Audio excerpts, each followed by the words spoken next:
welcome to the December 13th, 2022 Planning Commission meeting. If we can have roll call, Shannon? Messina? Here. Fleming? Here. Ingalls? Here. Lutra? Here. Mandel? McCracken? Here. Ward? Here.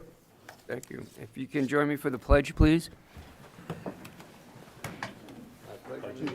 To the flag of the United States of America and to the republic for which it stands, one nation, under God, indivisible, with liberty and justice for all. Thank you. And if we can have approval of minutes for the November 8th regular meeting. So move, Mr. Chair. Second. First and second, all in favor, say aye. Aye. All opposed? And also approval of November 10th, 2022 joint workshop that we had with the planning and zoning, as well as a few other agencies. I motion we approve the November 10th minutes, joint Okay. workshop. Second. First and second, all in favor? Aye. Aye. Opposed? Okay. This time would be public comment. First of all, can you hear me? Good? Public comment, this is anything other than what we have on our agenda tonight? Nope. Okay, move it along. Staff comments. All right, good evening, commissioners. Good evening. A couple of updates for you. Well, first of all, I want to thank you for those of you that were able to attend that joint workshop with the other planning commissioners throughout Kootenai County. I think that was a very informative and productive workshop, so I hope you felt the same. On our impact fees, we have entered into the contract with the Welch Comer and their consultant team to help us get our impact fees updated. So we'll be having a staff kickoff meeting in January, and then we'll be proceeding with the meeting schedule, and you guys will be our impact fee advisory committee. So look forward to some meeting invites coming your way. The short-term rental work with Granicus, so we've entered into that contract as well, the city has, and they are working with our GIS mapping data and starting to build the information that we need to kind of evaluate the situation of how many unpermitted short-term rentals are in the city. And so we'll be giving you an update on that. They had given us an estimate of 8 weeks for getting that data back to us, and then we'll be looking probably in January to convene that subcommittee that'll be helping. So a couple of members from this commission and from the city council working with staff on that. And then lastly, just a reminder, there's that ICRIMP training, the webinar that's Thursday at 9 a.m. for those of you that can attend on conducting meetings. So that's all I have. Thank Okay, you. great. Thank you. Commission comments. Mr. Chair, I'd just like to congratulate you on your conducting our monthly meetings and your indulgence in letting the community talk to us, no matter how long it may take. It's appreciated. Well, thank you, and it's just not me, it's this whole commission as well as staff. So, but I do appreciate that, Peter. Thank you. Does that mean I have to give you a Christmas gift now? At least a card. A thank you note or something like that? Okay. At this time, we're going to go into our public hearing, and the first one is the applicant is Pine Tree Health Group. It's a proposed food and beverage special use permit in a C-17L zoning district, and Tammy's going to give us a little presentation. All right, thank you.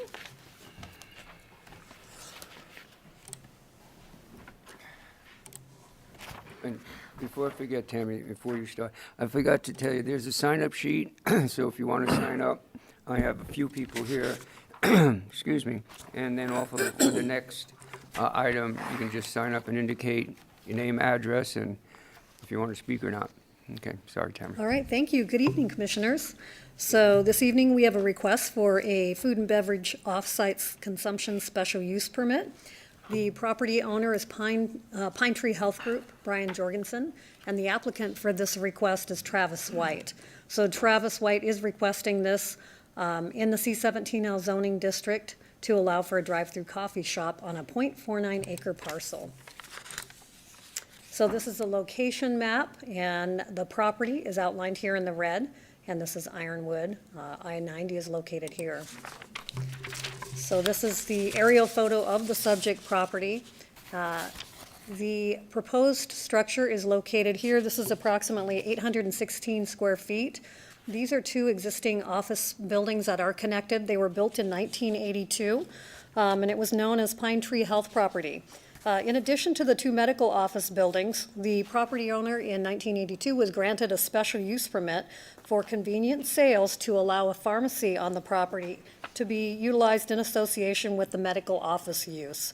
Over the years, the structure had continued to be used for pharmacy and medical offices, and has since, the pharmacy has closed, and this gave an opportunity for the applicant to come forward and request a special use permit. So these two buildings, like I said, one is an office use for professional office, the other is a holistic medicine office, and then the Medicine Man Pharmacy structure is there. And this is a conceptual site plan, and as you can see, the subject property here, there is an access point here, and then you can come through the drive-through here and exit onto the property here. And there are about 33 parking stalls on the site. The parking was provided back in 1982 when the special use permit was approved. In 2000, I believe, gosh, I can't remember what year. Anyway, I think in 2017 or so, our parking code was amended, and now the overall use only triggers 11 parking stalls, so they definitely have enough parking for both office uses and then the drive-through. So there are three findings for this requested special use permit. Finding B8A, that this proposal is or is not in conformance with the comprehensive plan. The subject property is within the city limits, and the city's 2022 to 2042 comprehensive plan categorizes this area as employment center place type. And this legend shows employment center here, and it's located in this area on our map. And this is the subject property. So employment center may be auto-oriented or campus-style development up to 6 stories that are focused on providing concentrated employment in the city. These areas should evolve over time to be walkable and bikeable, but with a range of services to support employment uses with parking either structured or within buildings, located in ways that minimize impacts to the pedestrian and public spaces. So typical uses could include office park, hospital, hotels, motels, research facilities, and limited retail. And this map shows, here's employment center here, and then up in this area. And it does also note on this page that it is proposed to be in C17 or C17L. This area is also a special area in the Health Corridor Master Plan. That's also noted in your comprehensive plan. Finding B8B, that the design and planning of the site is or is not compatible with the location, setting, and existing uses on the adjacent property.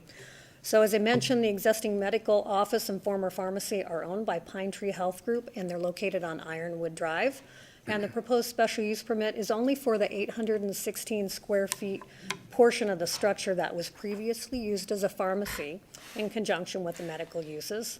And current uses were the office buildings and land uses in the area. Surrounding the building, you've got some medical office uses, commercial uses, and public offices.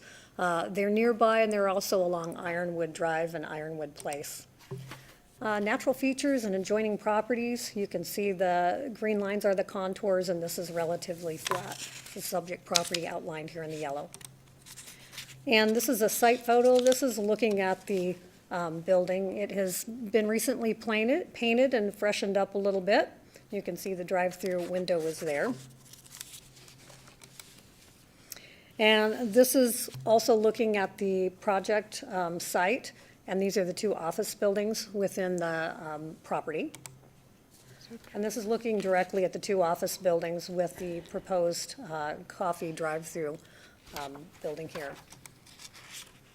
And this is looking north from the access point or drive aisle from the property, looking north at some of the office buildings, and then this is the subject property here. This is looking east from the property access point out along Ironwood Drive.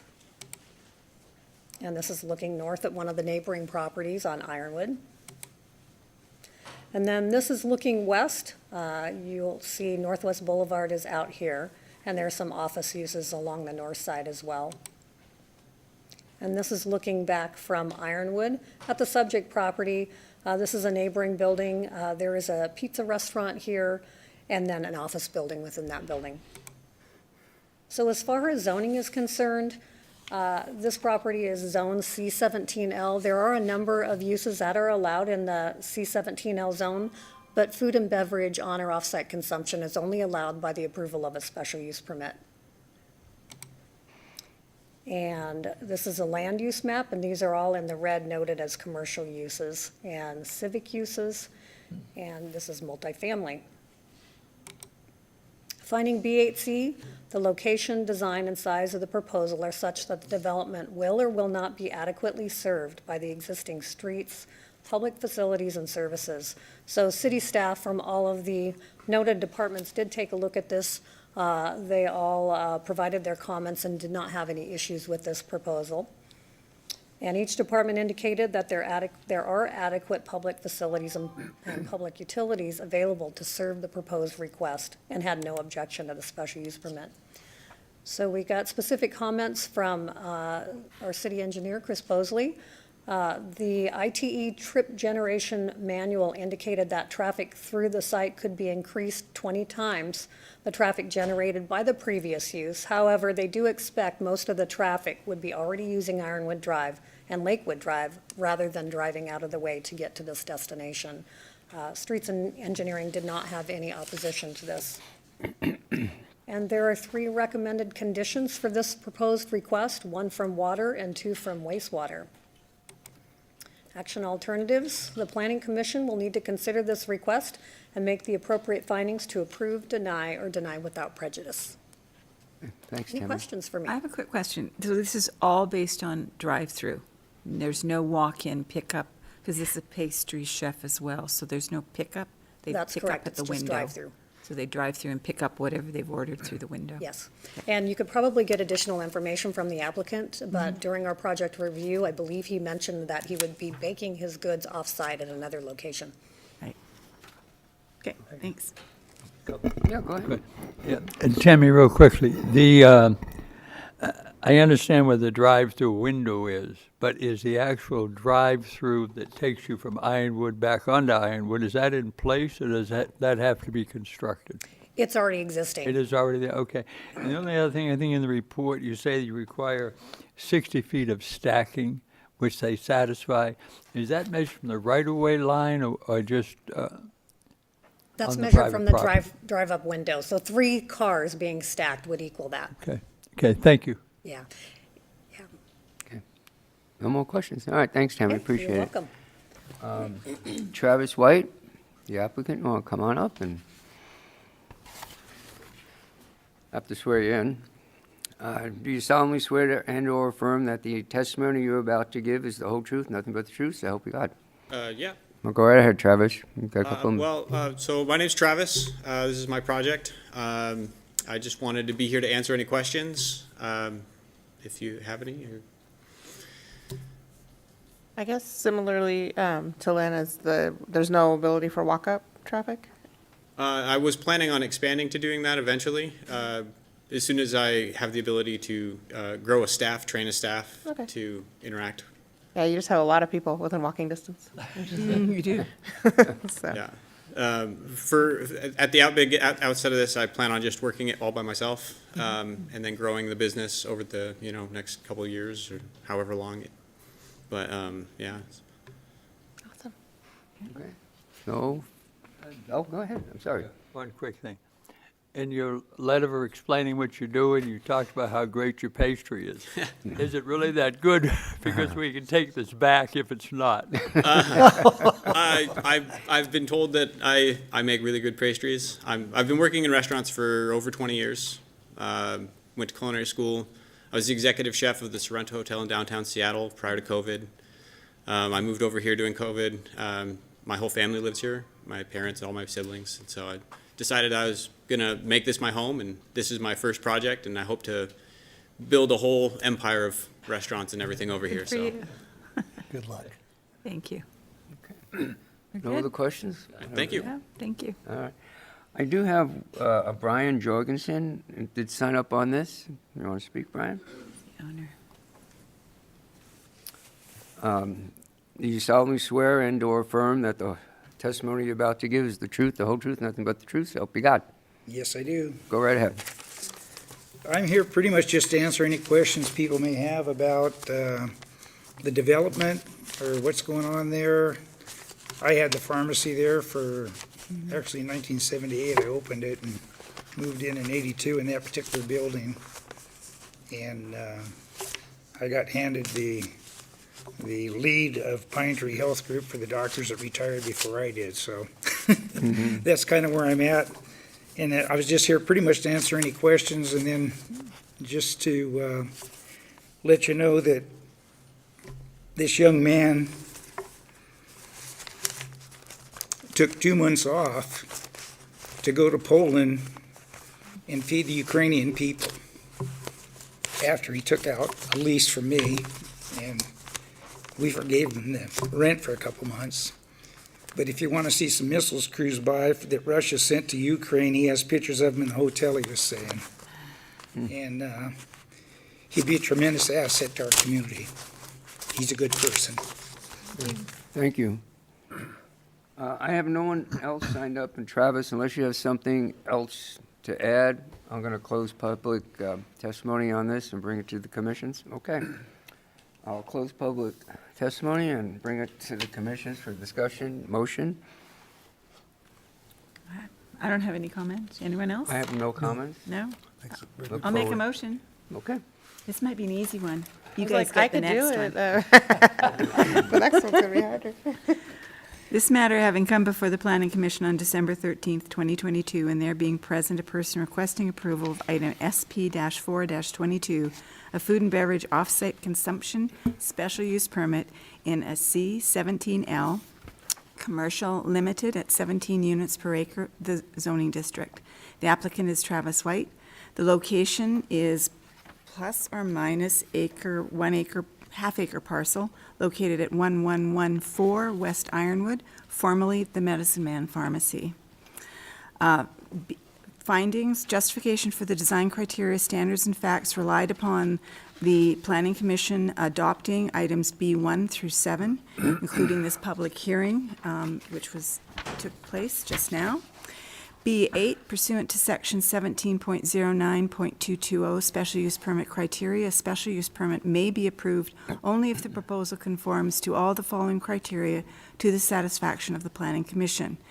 B8A, the proposal is in conformance with the comprehensive plan, with a key point being the objective C 1.1 to foster broad-based and inclusive community involvement for actions affecting businesses and residents, and that the mix of land uses, as well as objective GD 1.3 to promote mixed-use development and small-scale commercial uses to ensure that neighborhoods have services within walking and biking distance and car driving distance.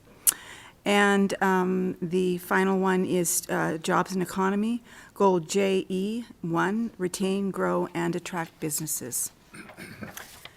B8B, the design and planning of the site is compatible with the location, setting, and existing uses on adjacent properties. This was an established business, and this is not that different. You're just picking up calories instead of pharmaceuticals. And the density does not impact the area. The proposed development fits into the existing land uses, and there is an adjacent pizza place adjacent, so this is not abnormal for this area. B8C, the location, design, and size of the proposal are such that the development will be adequately served by existing streets, public facilities, and services. This has been proven based on the existence of this facility for many decades. And finally, the Planning Commission, pursuant to the aforementioned, finds that Travis White, for special use permit, as described in the application, should be approved. Special conditions that follow this are one that pertains to water and backflow protection, and wastewater. The sewer cap fees will be calculated and due upon the permitting process, and 3, further wastewater requirements will be due at time of building permit. Thank you. I have a motion, and first, need a second. I'll second. I have a second by McCracken. Any further discussion? If not, we can have roll call, Shannon? Fleming, Yes. Ingalls? Yes. McCracken? Yes. Lutrip? Yes, yes. Ward? Yes. Messina? Yes. Congratulations. Best of luck to you. Okay. Next is a number of items, but all under one umbrella. The first one is a zone change from R12 PUD and C17 PUD to an R17 PUD, and that's ZC-3-22. And Mike, you're going to give a presentation. Mike, are you going to go over everything at once, or just? Yeah, I'll cover all three items at once, and then if there's any questions after the presentation, I can take those at that time. Okay. And I'll just cover all three at one time. And I forgot to ask the commission if anyone has a conflict on this, or any of the items on this. No? Okay. Thanks, Mike. Go All ahead. right, thanks. Yeah, this is, the applicant for these items is Rivers Edge Apartment LLC. There are three decision points before you tonight. One is the zone change request, a special use for a density increase, and a modification of an existing PUD. Location of the property is at 3528 and 3404 West Celtice Way. Legal notice was published in the Coeur d'Alene Press on November 19th, 2022, and all of the required notifications have been made. Here is the property location here highlighted in red. See, this is Celtice, this is Atlas, this is Interstate 90, Northwest Boulevard, Spokane River. Here's a close-up aerial photograph of the property. See, this is Celtice and Atlas roundabout. Kind of an overview of why the applicant is coming forward with the three items. In order to accomplish his proposed PUD modification, he will need to request a zone change and a special use for the density increase. This is the current PUD site plan that is approved. See, there's apartments located at this section of the PUD, and these have already been permitted and are under construction. The applicant was approved for 431 self-storage units here and 28 single-family units along the river. This is the applicant's proposed project: to remove the 431 self-storage units by adding 4 apartment buildings here, removing the single-family along the river and adding 5 apartment building here, and putting a trail along the river with 4 open space tracks that the public can access. So the process for tonight, I will present. The applicant's team will have an opportunity to present. There will be an opportunity for the public to comment. The applicant can respond, and we'll close the public hearing, then deliberations, and then findings for the 3 separate items. The zone change items is a recommendation to City Council, and the PUD and special use will be final tonight.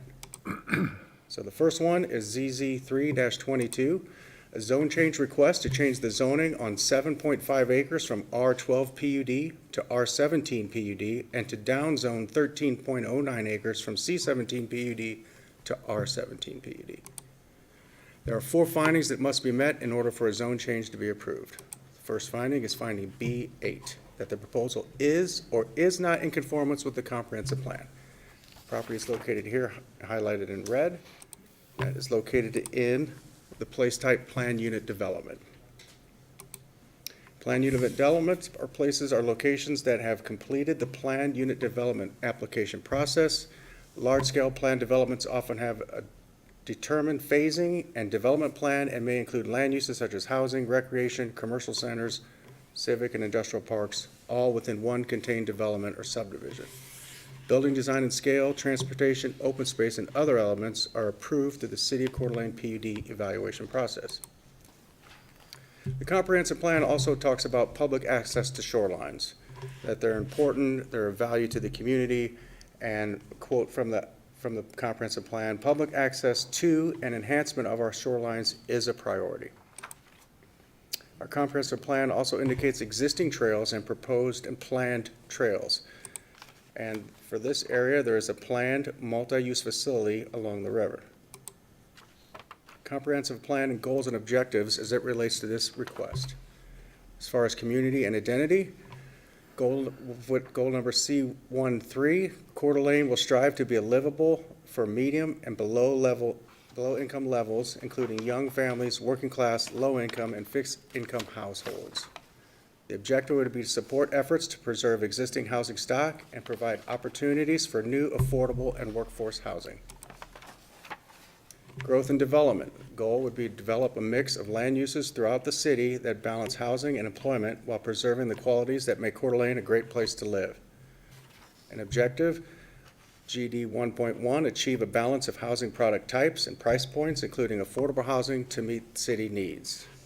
And the next objective, increase physical and visual access to lakes and rivers. The full list of goals and objectives are on page 12 through 14 of your staff report. The comprehensive plan also speaks to housing in 7 action items and several goals and objectives. The applicant has made a commitment to allocating 5% of the new units for workforce housing at an area median income for 5 years. The next finding is finding B9, that public facilities and utilities are or are not available and adequate for the proposed use. This application has been routed through the city departments for their review for public utilities and public facilities, and each department has indicated that there are adequate public facilities and public utilities available to serve the proposed request. The full list of staff comments are on page 14 through 16 of your staff report. Finding B10, that the physical characteristics of the site do or do not make it suitable for the request at this time.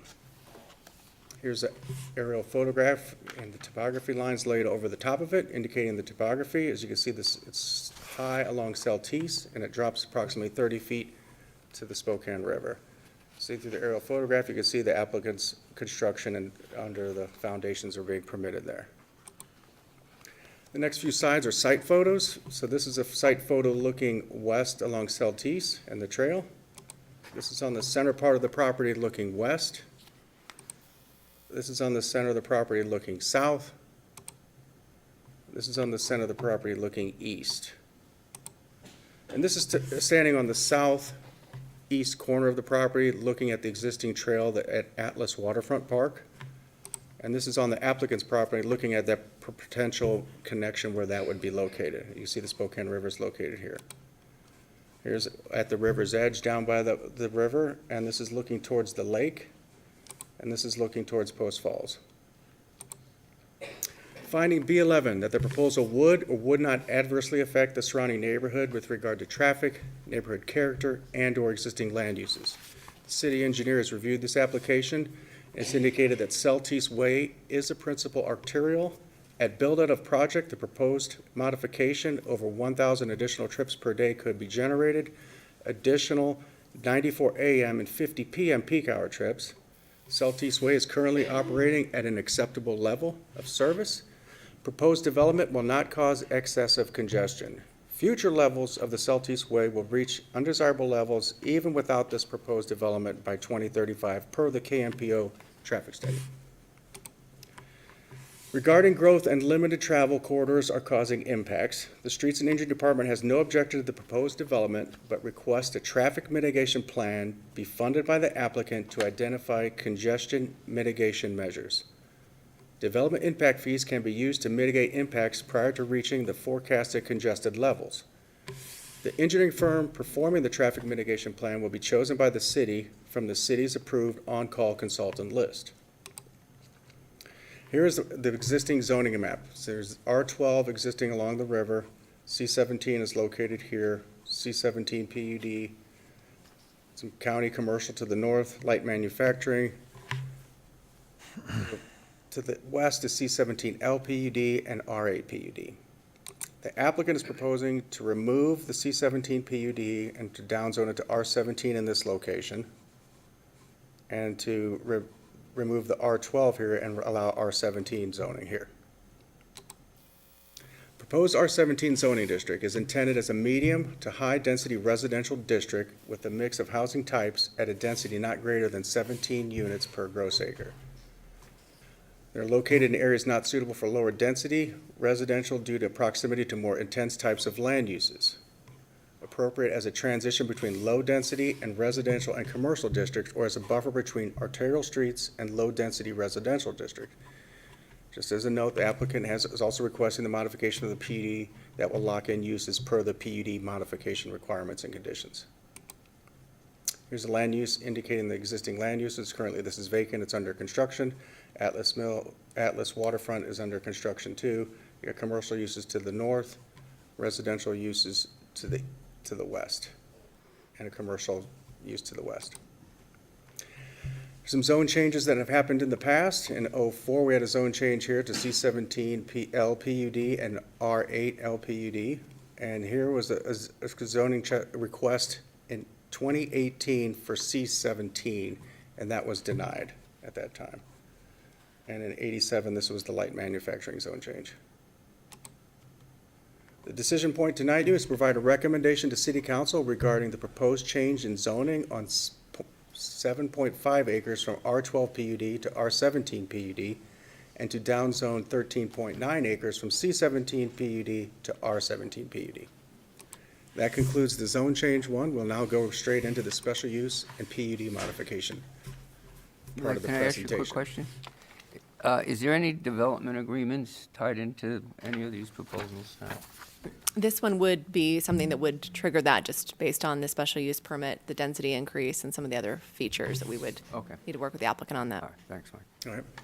So this is application SP-5-22, a request for a special use permit for a density increase to R34 that will allow a maximum overall density of 26.4 units per acre. There are 3 findings that must be met for a special use permit to be approved. Finding B8A through B8C. First one is finding B8A that the proposal is or is not in conformance with the comprehensive plan. I just mentioned those items prior to, I won't restate them again. The next finding is finding B8B, that the design and planning of the site is or is not compatible with the location, setting, and existing uses on adjacent properties. The requested special use permit is for a density increase to R34. If the special use is approved, the applicant will be held to a maximum density of 26.4 units per acre, well under the 34 units per acre that could be allowed. Here's the proposed site plan again with this is currently permitted, and this is would be the proposed area for the apartments and the trail along the river. So the surrounding land uses. To the east, we have multifamily and commercial to the north and to the west. A mixed use located at this location. There's also a recreational use pedestrian trail located here. And this part would be, if approved, right now the trail is approved to go through this part. Single family is located here and some multifamily here. Special use permits have happened in the past. So in 2020, we had SP 520. This was the city's property. It was part of a land exchange. This was approved for R34 density increase. These 2 cases, SP 114 and SP 117, were also R34 density increases that were approved as well. Finding B8C, that the location, design, and the size of the proposal are such that the development will or will not adequately serve by existing streets, public facilities, and services. Again, this has been routed through the city departments, and each department has indicated there is adequate public facilities and utilities available. There's no objection to the special use request as proposed. See 14 and 16 of your staff report for the full comments. As part of a special use permit for a density increase for R34, there are 2 additional findings that must be met. I will go over each one of those. So the first one is finding 1, the location of the site is or is not in close proximity to an arterial as defined by the Coeur d'Alene Transportation Plan, sufficient to handle the amount of traffic generated by the request, in addition to that of the surrounding neighborhood, and the protect and accessing street must be designed in such a way as to minimize traffic through adjacent residential neighborhoods. The Streets and Engineering Department has no objection to the proposed development. A traffic mitigation plan to be funded by the applicant to identify congestion mitigation measures will be required. See full traffic comments on page 49 and 50 of the staff report. Here's the transportation plan indicating that this is a principal arterial, Celtice, which is adjacent to the subject site. The next finding, number 2, for R34, the location of the site is or is not in close proximity to shopping, schools, and park areas. The property is located in close proximity to the Riverstone development, which offers a variety of shopping opportunities. Whidden Elementary is located approximately 1 mile from the proposed multifamily development. The subject property is also close proximity to Riverstone Park, the Atlas Waterfront Park, and Centennial Trail, which provide both passive and active recreation opportunities. That concludes the special use part of the presentation. We'll now go into the final part as the PUD. And this is the modification request. A request for a modification of a planned unit development to remove a 431-unit mini-storage facility and to remove 28 single-family residential lots along the river and replace it with 296 multifamily units, public open space, and a 16-foot wide trail adjacent to the river that allows the public access to the river. These are the modification requests. Modify the number of multifamily structures from 12 multifamily four-story buildings totaling 384 units to 21 multifamily four-story buildings totaling 680 units. Remove the 431-unit mini-storage facility, remove the single-family residences along the river, allow for pedestrian trail and open space amenities, including docks and dock ramps, to be built within 40 foot of the high water mark. Increase the maximum building height to 55 feet rather than 32 feet within the 150 feet high water mark. And change allowable height within the shoreline setback from 32 feet tall with 40-foot setback for single family to 55 feet tall with an 80-foot setback for multifamily from the Spokane River. The applicant has indicated two self-imposing modifications would be decrease the maximum building height to 55 rather than 63 that would be allowed in the R34, and decrease the maximum number of units to 680 rather than 881 as allowed in the R31, limiting density to 26.4 units per acre. Again, here's the aerial photograph of the subject property. And a little history on this. Was approved in 2019. This is without the city right-of-way property in the beginning, in the middle of the property. It was dividing the property. They had the residential lots along the river, had the apartments and the self-storage. Then in 2020, there was amendment after the land exchange, and they just incorporated that part of the property into the development. And then today's plan is like this has been approved and under construction, and these are the 4 units here and the 5 along the river that they're requesting, along with the trail that would add connectivity and river access to the public. A little bit comparison of the 2 PUDs that were approved. So there were 384 apartments in 2020, and they're requesting 680, 431 minute storage, none today, no single family along the river. Open spaces increased from 13.6% to 19.3%. Was there trail along the river in 2020? No, and today, yes, there would be. Applicant has submitted a survey along with this application and some building elevations indicating what the proposed buildings would look like. There's building number 1, north elevation, and the west elevation. Building number 2, looking front, rear elevation, and right elevation. So plan unit development, there's 8 findings that must be met. Finding B8A through B8G. So finding B8A, that the proposal is or is not in conformance with the comprehensive plan. As I mentioned before, those items in the previous slides. I'll go over the shoreline again. Public access to and enhancement of our shoreline is a priority. Public trails planned along the river. It's a multi-use path. The comprehensive plan speaks to the housing in 7 action items and several goal items, and the applicant has made a commitment to allow for 5% of the new units for workforce housing at the area median income for 5 years. The next finding is finding B8B. The design and planning of the site is or is not compatible with the location, setting, and existing uses on adjacent properties. This is the same slide I showed you before, showing the multifamily to the east, the commercial to the north and west, the mixed use, the public trail, single family, and then the multifamily in this location. So the applicant has submitted a shoreline setback exhibit indicating what that would look like for his development. So currently, you're allowed by the code to build a single-family dwelling 30 feet high, and the person standing here, sightline would show this, and they're proposing their building setback 80 feet, would be 55 feet high with the roof would slant this way, so you'd really have, the line of sight would be impacted by this single-family more than it would be for the proposed development. Finding B8C, that the proposal is or is not compatible with the natural features of the site and the adjoining properties. So again, this is the topography map indicating the topography, high along southeast, sloping south towards the river. Finding B8D, that the location and design of the size of the proposal are such that the development will or will not be adequately served by existing public facilities and services. Again, this application and site plan has been submitted to all the departments for their review, and each department has indicated there are adequate public facilities and public utilities available to serve the proposed request.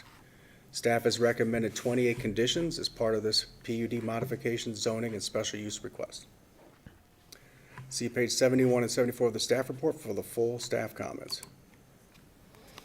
These are the same exact comments that I mentioned that the city engineer has discussed. Southeast Way is a principal arterial, currently adequate levels of service. However, in the future, there may be less levels of service. Engineering firm, the development impact, the Streets and Department has no objection to the proposed development, but requests a traffic mitigation plan be funded by the applicant to identify congestion and mitigation measures. Development impact fees can be used to mitigate impacts prior to reaching the forecasted congested levels. The engineering firm performing the traffic mitigation plan will be chosen by the city from the city's approved on-call consultant list. Finding B8E, that the proposal does or does not provide adequate private common open space area as determined by the commission, no less than 10% of the gross area free of buildings, streets, driveways, and parking areas. The common open space area shall be accessible to all users of the development and usable for open space and recreational purposes. Total of 19.3% open space is proposed, including public and private open spaces. A total of 5.2 acres of the open space consisting of 3.5 acres of private open space associated with the apartment complex and 1.52 acres of public open space associated with the pedestrian trail located along the river. Here's the applicant's open space plan indicating the open space areas along the river. Here's a close-up zoom in of one of those areas. This is the bend on the west side of the property. It has a beach area and access down to the river. Here's at the center of the property, indicating a seating area and access to the river, along with the trail going through the property. Here's a cross-section of the 16-foot public access trail and open space. Here's the trail. Here's the 80-foot separation from the building and the shoreline. And if it is approved, as you can see, that there's an existing trail that goes from downtown clear out to this location. This is the bird's eye view. Here's another bird's eye view looking from the downtown perspective. Going out this way, you can get on a bike or a trail and you can walk or get to work this way. And if approved, it would continue the trail along the river. Finding B8F, off-street parking does or does not provide parking sufficient for users of the development. There are no requests made to change the city's off-street parking requirements through the PUD process. Applicant has submitted a parking plan, how he'll meet that requirement. Finding B8G, that the proposal does or does not provide for acceptable method of perpetual maintenance for all common property. The creation of an HOA will be required to be part of the final development plans to ensure the perpetual maintenance of the open space and other common areas. There are 28 conditions that are located at the back of your staff report that are recommended for this special use and PUD request. I won't read them to you, but if you have any questions, I can bring those up. So the decision points tonight are the zone change from R12 PUD to C7 PUD to R17 PUD, which is a recommendation to City Council. The next two items, a special use permit for a density increase to R34, and the last item, a modification of the PUD. You need to consider these three requests and make separate findings to approve, deny, or deny without prejudice. And that concludes my presentation. Okay, good job, Mike. Thanks. Nice presentation. John, is that you? Thanks, Mike. Good presentation. I have a few questions. First, we have to make a finding, as you know, with respect to utilities. And I believe I heard you say that water and sewer capacity and availability are no issue, correct? That's correct. So with respect to sewer, I'm just curious, there's a statement in your staff report as well as a proposed condition that moving to R34 would require hydraulic modeling. That's correct. The applicant would be required to submit that hydraulic modeling So to the wastewater department. we're not doing the modeling to determine whether there's adequacy, because you said it's adequate. So why the hydraulic modeling if you're telling me that the capacity is adequate? I don't know. That is a great question. That came from Larry Parsons from our wastewater department, and that was his condition and requirement. And then perhaps the applicant could touch on that, I suppose. Yeah. If I could switch gears, and another question I have is, a lot of discussion in the community, a lot of concern, huge amount of concern for workforce housing in general. We need more housing. Right. I don't think we need storage units. I think we need more housing. That said, help me understand how this 5%, and I think if you do the math, that would be 15 rounded up AMI units, correct? That's correct. How did that process come about? Did staff? It was a discussion with staff and the applicant going over different ideas on workforce housing and what would be available, what he would be willing to do, and this was the applicant's bringing forward this amount, what he would say he'd be willing to do. So he's requesting that this amount and number after discussions with staff. We keep hearing about workforce housing, and the need is well established, and we get beat up a little bit, I guess, probably staff and Yeah. commission, that when are we going to have some commitment? So with that, assuming this were to pass, Chairman Messina mentioned a development agreement. Is that going to be the operative tool that does the tracking and the auditing, if you will, as we go forward and actually put renters in these units to ensure that the 15 units proposed are made available to AMI folks? Yeah, the development agreement would be a tool that would be used for this. Staff was under the impression that we would be requesting annual reporting to verify what has been happening, and so we can make sure that those units were required for that amount. Staff is confident that you can make sure that this Yeah, gets done. we can work that out through the development agreement, Thank for you. sure. I've got a question, just right on the back of that with affordable housing. I've got a question, and I don't know if you can answer it, Mike, but why the 4-person household and why a 5-year period? Was that something, again, staff or the applicant? I think the applicant can speak to that Okay. when they come up. Okay, Yep. great. Sorry, go ahead, Peter. Mr. Chairman, just following on that, I want to congratulate Mike, the planning director, the owner, the developer, in coming up with this. The whole thing is, the longest journey starts with the first step. This is the first step. Now, you mentioned, Mr. Chair, how just certain definitions. I'm sure there's other ones, and I'm sure there's better ones, and I'm sure we can get there. But it takes time. This is the first time a developer has come forward to us with a proposal. It's concrete. And Mike, I think you worked with him to get there. And I think the Regional Housing Growing Issue Partnership, but they had a very key part in starting this. So it seems to me this is just the first step in a long process of changing directions for some groups of our working community. You're to be congratulated, everyone is. Thank you. Speaking of that, I don't know if we read this letter, but there's a letter or an email from Mike to the applicant asking for some clarification, and the response back from the applicant to Mike. I'm not going to read the whole thing, but it does say in here, I will not hold units specifically for them, but they fill out an application and we have units available and we rented them. I'm sure there'll be more details, and work should be further worked on this. So is that something that, depending on where this goes, again, with the development agreement and reading the statement, how can that be tied in so that it's not, if the units are available, if not?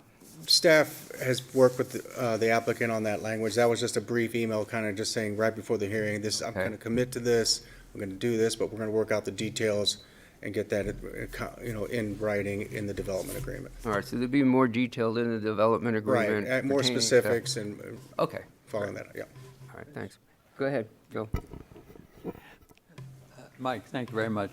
I think most people up here were here for the prior hearings. I wasn't. Yeah. And I'm from the south, we're real slow, okay? So I need to kind of ask a few questions. Sure. As I understand what's before us right now, the western portion of the site that was actually mini storage is now going to be 5-story apartments, Four-story apartment. 4-story apartment. The single-family homes that went along the river will now be 4-story apartments as There'll well. be a trail. I'm sorry? Trail along the river. Three And then along- behind the trail will be their units, 4-story units. And then But- the overall site plan that was pretty much corresponds with some modification of the original approval is what is that shaded portion that is basically the east and north 2/3 of the site? That's currently under construction and permitted. Yeah, this whole area. Yeah, right that, here. Yeah, that's all already done. been approved, and Okay, I have, they're not modifying any part of that part. yeah, I have one other question on that, and I noticed that on the original site plan, on the east side of the site, they showed what appears to be a connection into the Atlas Mill property. That is now gone, and I don't know if Atlas Mill changed that, or they did, if there was a reason for it. Right now, the only way in and out of this site are there 3 used to access be. drives off of Saltese, is that correct? There was no access to the east or west on prior to the If other ones. I may, there was initially a discussion about that, but we worked through that many years ago with the applicant team and the Atlas project and determined it didn't make sense to have that connection. Yeah, I see what that's you're saying. fine. Mike, Yeah, this old one thank here, you, yeah, and you're right. I do think that affordable housing issue needs to be addressed pretty thoroughly. It's kind of vague in that letter, that email, I thought. I have a question on the west side of the property where the trail ends. So past that are single-family homes. And does the trail connect back up to Celtice? Oh, No, the that's a little trail- bigger. The city has some right-of-way, additional railroad right-of-way that, Into the railroad right away there? yeah. And This that'll one's a eventually- little larger, our version's very small. Yeah, So it'll connect into the railroad right away that goes correct. all the way to Mill River Park? that's right. Okay. And there is that connection, though, that does go up to Salties on the western boundary. It's just not as wide. Oh, on this side? No, on both. Oh, yeah. There's one on each, the There's west also a and. sidewalk connection to the top. So if Yep, you're on so this trail and you there's- want to get down to the river. Oh, I see, there's sidewalk. There's a one sidewalk there, trail connection down. And there's one on the east side in between Atlas Waterfront and this project. There's a agreement to have a trail there as well. Okay. Okay. And I noticed that there's comment on the PED access and that tight curve, so I'm sure the applicant will address that and talk to us about that, on how they're going to handle that. Yep. So, okay. Question, was the original, I forget, were those 4 stories, the original ones that are in construction now, are those 4 stories or those? They are 4 stories. They are. So this is all conforming, all sort of on the same That's correct. It'll be general one- height? Okay. And Just a then good reminder. I had one more, and maybe the applicant's better to answer this, but on the setbacks from the river, those aren't modifying standard setbacks. No, 'cause No. they're going to be 80 feet. The shoreline requires 40 feet, but they are going to do some construction with the seawall and the trail in that 40 feet and maybe some docks in the future and dock ramps. Okay, but So they're that not would- reducing No, setbacks no, along they're going to the be river. farther back. And then the multifamily along the river, I know and I wasn't here for the original PUD as well, but I know even with the Atlas Mill front and certain things, we've talked about viewpoints of the river. So those buildings, the new multifamily along the river, are gonna be how much higher than they would have been as single family? They'll be significantly higher and block the viewpoints of the river? Well, there's view corridors located here. Right there, okay. Right, one here, there's one here, and one here. So he has four view corridors that come down. Okay. But as far as the building and the setback, I showed you that cross-section where Yeah. it's still gonna be farther. Since it's 80 feet back, it's not gonna have as much impact as a house 40 feet back. Right, okay. Thank you. No more questions, Mike? Appreciate it. Thank you. Thanks. I guess Lance, you wanna come up and, or Mike? Did you want this launched? You can set it up for me. Oh, Mike's. Okay. I'm a private citizen and I still get helped by city Are you staff. representing the applicant, or? I am representing the applicant. Okay. That's not our first slide. Okay. And I have to swear you in. Do you solemnly swear and affirm that the testimony you're about to give is the whole truth, nothing but the truth, so help you God? I do. Go right ahead. So I want to echo Commissioner Lutrip's comments earlier about Mr. Messina, and that, I've been aware of some meetings in the community recently that there isn't this collegiality and sharing of difference of opinions and professional staff. I wonder how some of these entities, if they had a Mike Beharry presenting explanations of some of their programs, if things wouldn't go better. So that's an editorial comment. You can strike that from the record.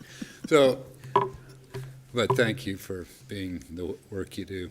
I'm Mike Gridley, and I just want to say I've been working with Lance Douglas and Douglas Properties, and I'm proud to be doing that on this project. It's a project that I've been involved in various times over the years, primarily from the trail and the community aspect, and so I think it is something. My role here tonight, give a little bit of an introduction. We're going to show a 5-minute video that kind of shows the project, and you hear from some people. And then Mr. Douglas, Lance, is here to give more detail about the project and answer questions. I have other people here. As I've been working on this, certainly the trail is something, as a trail user and a member of the Trail Foundation Board, it's something that is near and dear to my heart, and the preserving of access to the water and the view corridor across the river, I think, is significant. But the longer I've been into this, and it is kind of a recent topic, the need for more housing in Coeur d'Alene. And, many of us, of course, I've lived here 22 years, so I'm a native, I moved here. But I think a lot of us bristle at the idea, well, there just could be a bunch of more people from those states down south moving up here, crowding our highway.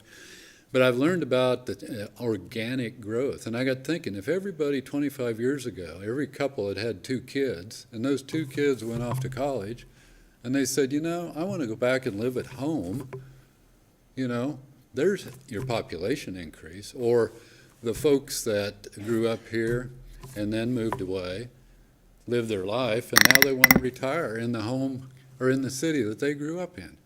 That's a big part of the growth, in my opinion. So growth is an issue. Hopefully we can address it. I think providing more housing is a laudable goal. And so between the trail and the housing, I think this project addresses both those. So with any luck, you're now going to see a video. So, and then after this, Mr. Douglas will present, and we'll go from there. So thank you for your time. Thank you, Mike. Courtesy. My name is Doug Eastwood. I retired recently, actually almost 10 years ago now, as the Coeur d'Alene Parks Director, and I did that for nearly 35 years and spent most of that time doing the acquisition and development of their parkland and, of course, laying out their trail system that now interconnects this community and quite a few others.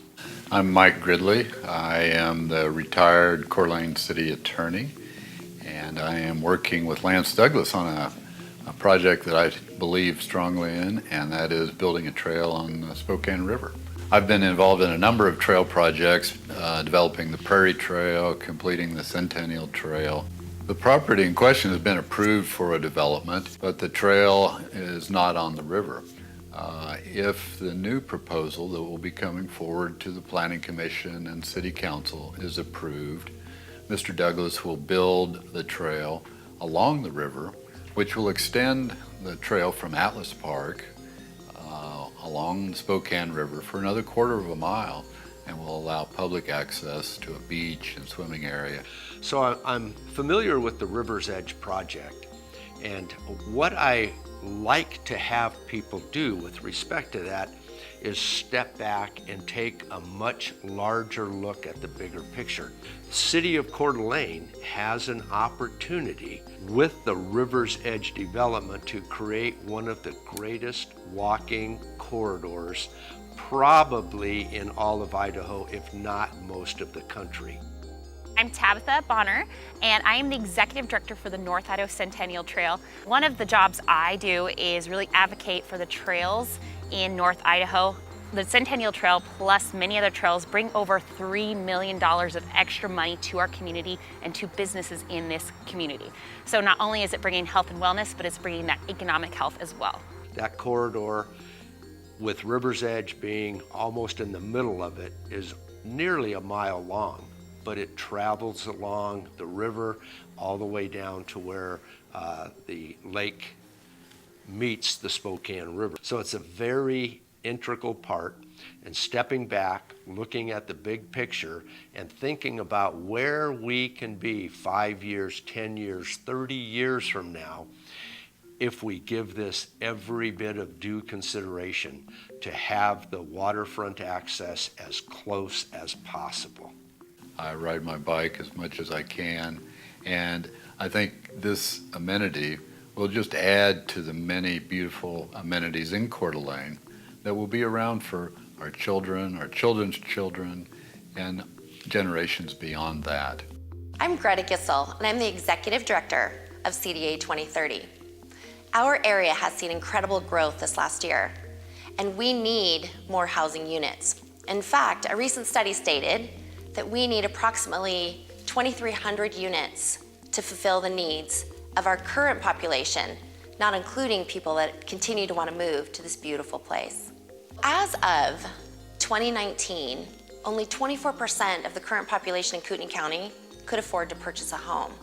In 2016, it was 75% of our population.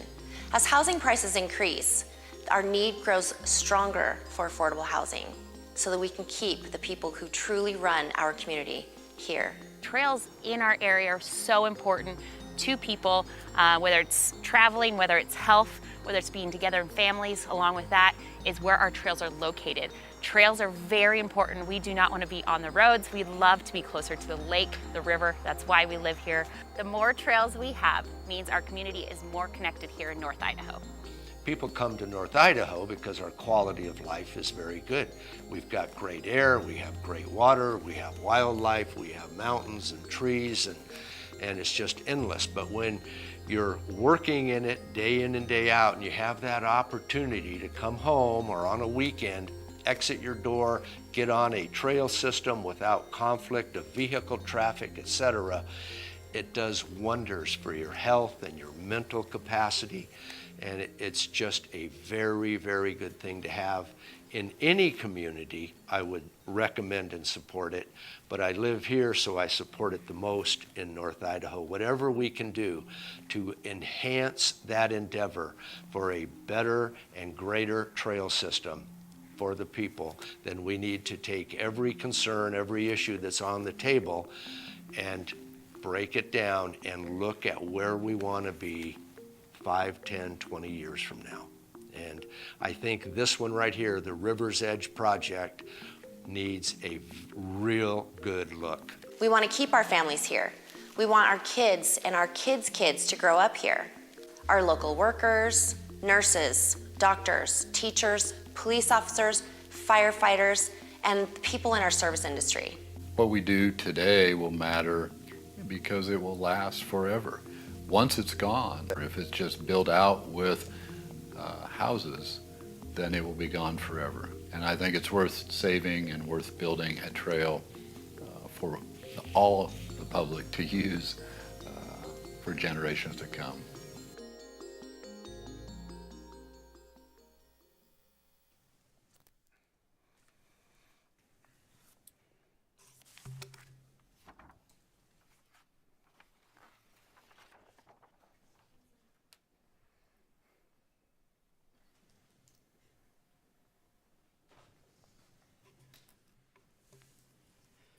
Lance, let me just swear you in and we'll get going. Do you solemnly swear and affirm that this testimony you're about to give is the whole truth, nothing but the truth? So help you God.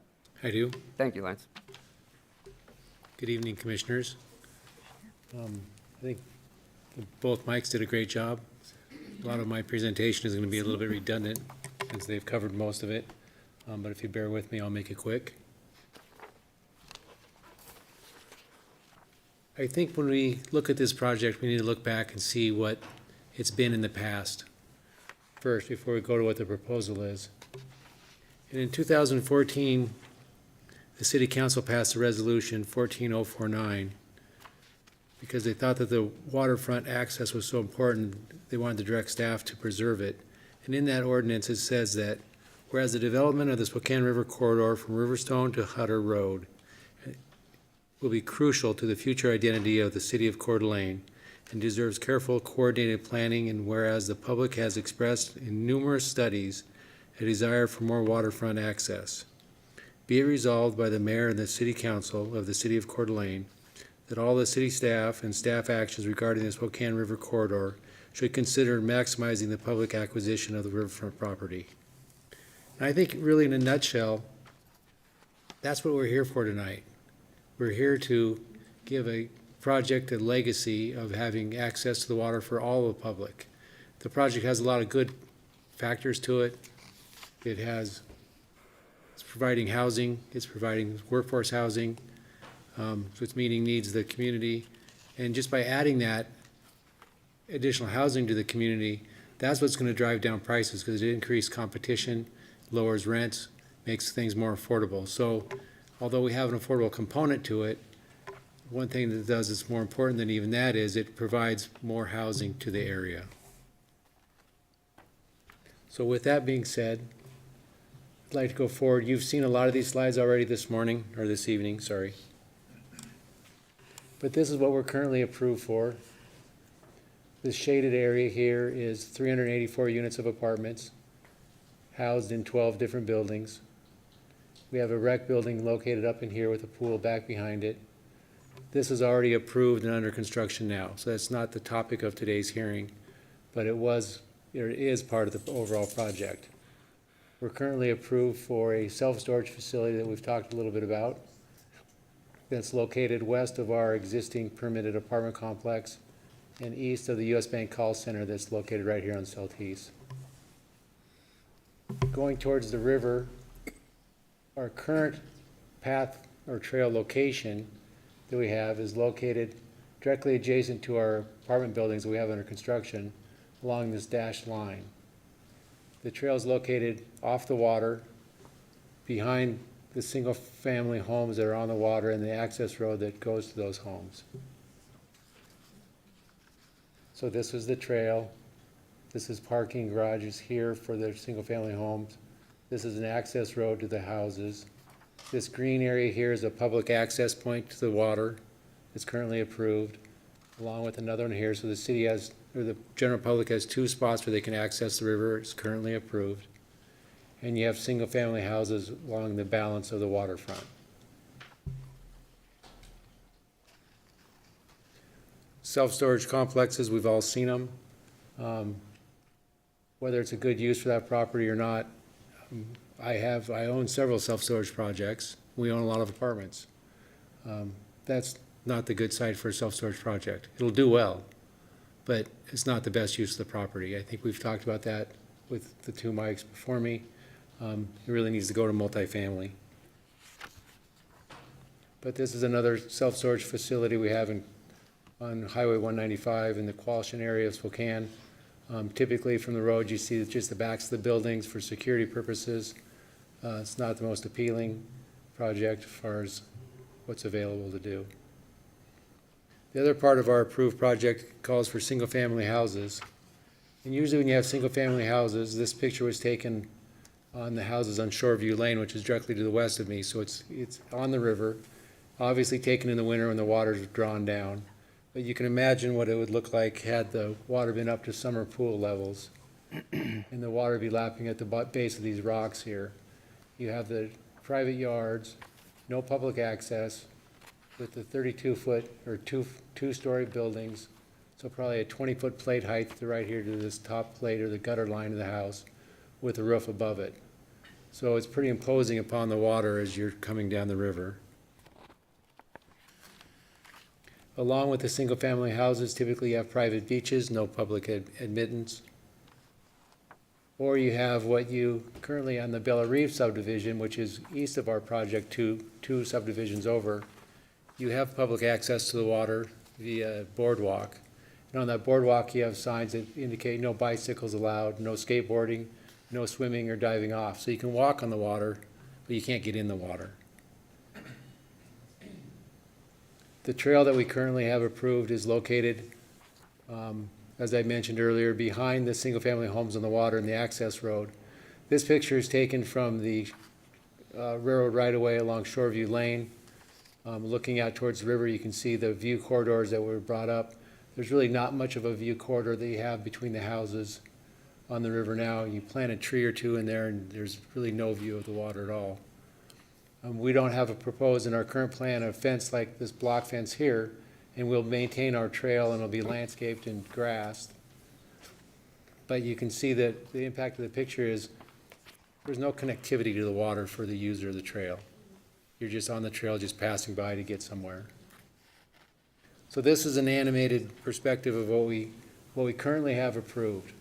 These are our buildings that we have, and these are the actual elevations of the buildings. I don't know, I think that the old elevations that Mike had put up were archived from our engineer, and those were wrongfully placed in there. But these are the buildings that we're currently building. They're 4 stories tall. It's a modern design. And this is what we propose on the 4 extra buildings where the self-storage goes. But getting back to the usefulness of the picture, the river's located here, so we're standing on the west end of our site looking east. The river will be on your right.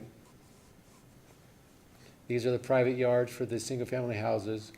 These are drawn, these white structures are 2-story houses with a pitched roof on them for a 32-foot height, which is allowed in the shoreline ordinance. And you can see that they have the front yard with an access road to them. And then we have the trail along here. It has some vehicular connection points where you have to crosswalks. It wanders amongst the parking lot as it goes from west to east. And then on its north side, you have the 4-story apartment buildings. This view is taken roughly from the same spot, but at what the perspective or what the view would be from a pedestrian on the trail. You can see that the buildings, these are the single-family homes that are currently approved, drawn at 32-foot height to the pitch of the roof. Pretty imposing, blocking any connectivity you have to the water. Again, the trail is more of a conduit to get you from point A to B, not really someplace that you would want as a destination where you could stop and get in the water. This is another view looking down the trail as you continue to the east. And then on the very east end, where we tie into the Atlas Mill Trail, you have, this would be from our easterly property line. The Atlas Mill, when the city developed that, they put the trail on the water. And so our trail being back off the water a couple hundred feet, we have to put a curve in it as it crosses the access road and get it out to have some connectivity with the city's trail.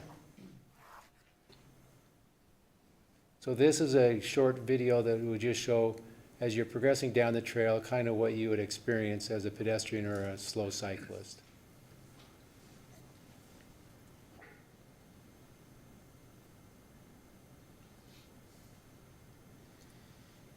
You have a crosswalk coming up, so you have a little bit of hazard there. You swerve around the parking lots as you go back towards the building. And your view, you can see on the right-hand side, really is totally blocked by the single-family houses. So that's what's currently approved for the site. Which brings us to why we're here tonight. Mike's covered this. Bahari's covered it and did a very good job. We're here for a zone change to go from R12 along the water to R17. That will allow the apartments on the water. The special use permit allows up to 34 units per acre. We're not going to be anywhere near the 34. We're only about 26 and a half, 27 units per acre. but we're more than the 17 that the R17 allows. The special use permit in R34 also allows is 63 feet of height. We'd like that on our entire project, including the buildings we have under construction now, but we're going to self-regulate down to 55 feet.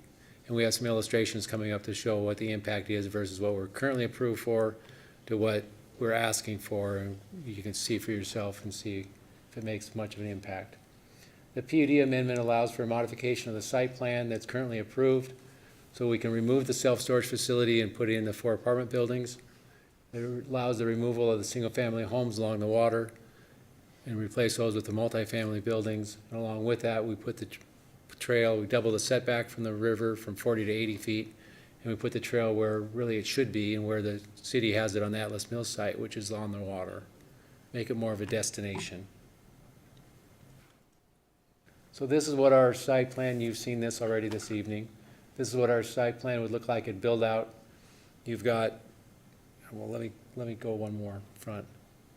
So what we, at build out, again, all these purple buildings or these shaded area is all permitted, approved, under construction. Framing is commenced on this building, is our first one we're framing on right now. So this is already approved in both plans, and we're going with it. We've replaced the self-storage facility over here on the west side of our site with the 4 apartment buildings. We've removed the trail from our parking area and alongside their access road, pushed it out to the water, put it in a 40-foot easement that starts at the water line and goes back 40 feet towards our buildings. When we removed the trail from back behind the access road, that enabled us to push the access road further to the north and double our setback from the water. So instead of going 40 feet, we're 80 foot back to the buildings, which makes our visual impact to the river less than what it would be at 40 feet. I would like to point out that this will be one of the only project that I know of on the water where you have greater setbacks than what's required. Typically, I know that most projects come into you guys and do a PUD, and they're always wanting to shorten the 40 foot down to 25 foot, 30 feet, 35 feet. We're not wanting to impose ourselves on the water. We're wanting to have more of a buffer, more of a landscape area, soften it up, make it more appealing from the water and the user. So it's appealing for both. But that's what we're proposing to do. So from the water, I touched on this just briefly a minute ago.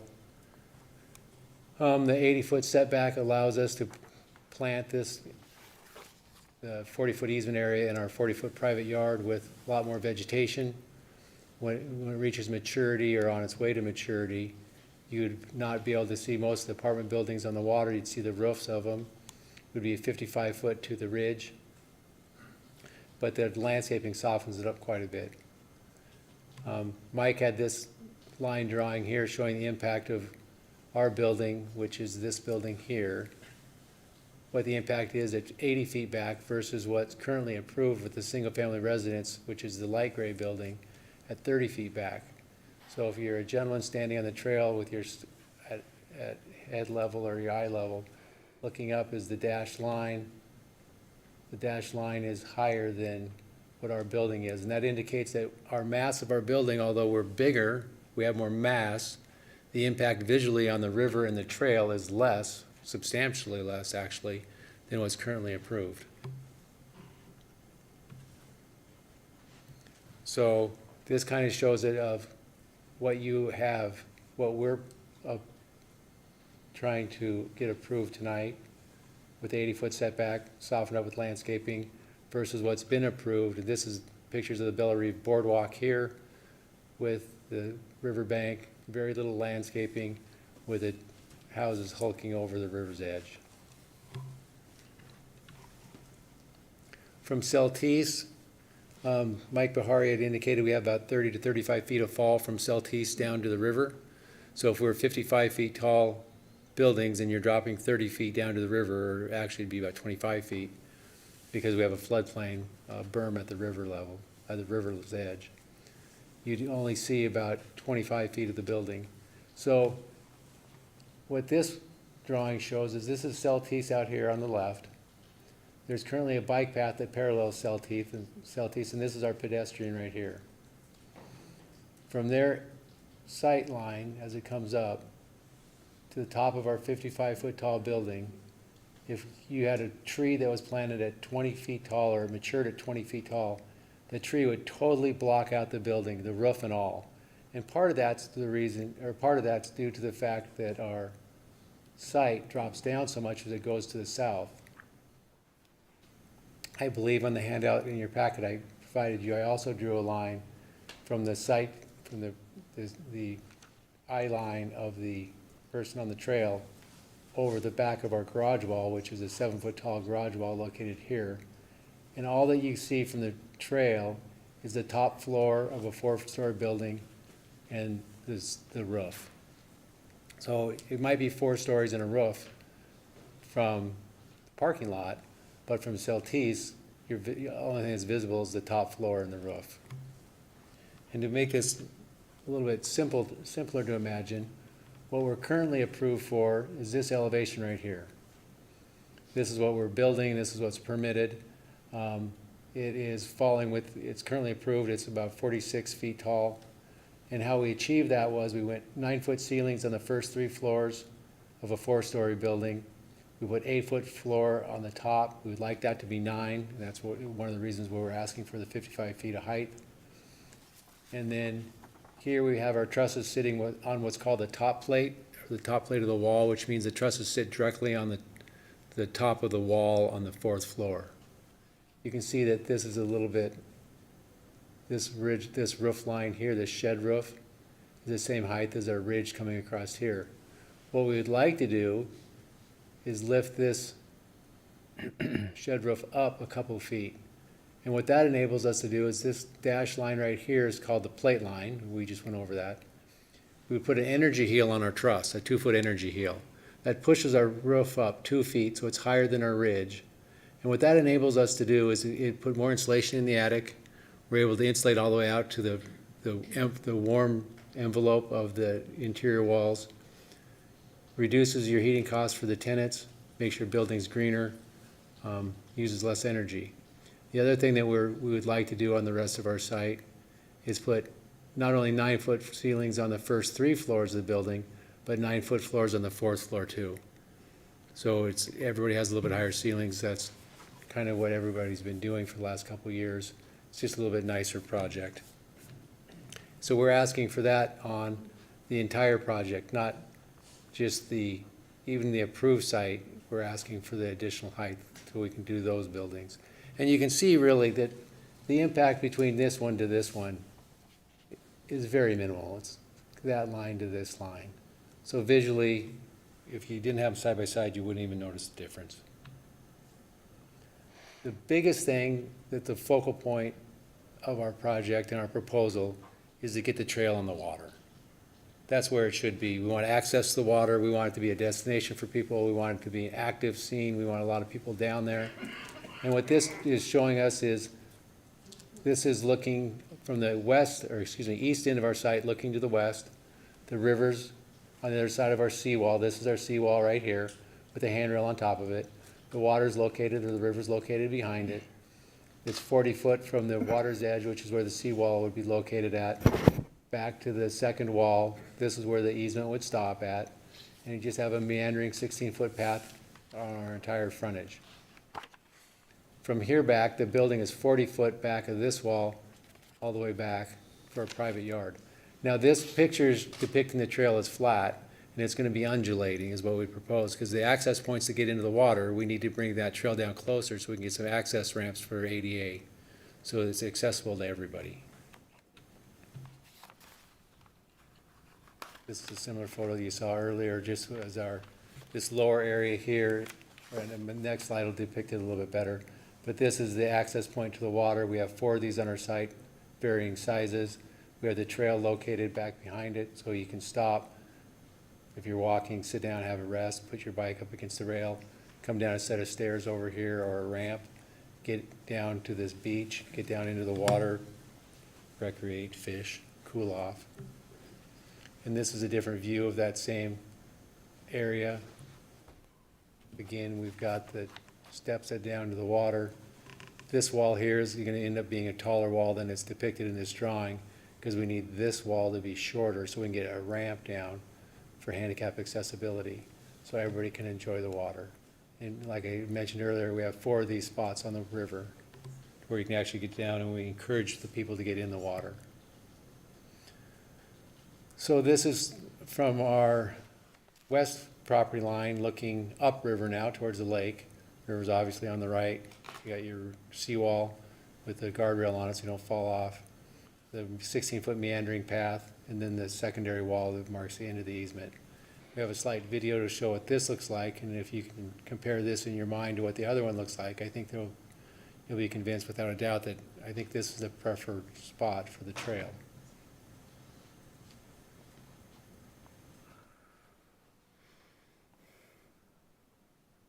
No vehicular traffic, no cross sidewalks.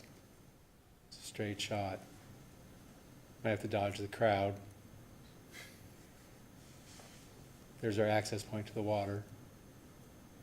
Seating overlooking the water, watching the kids play.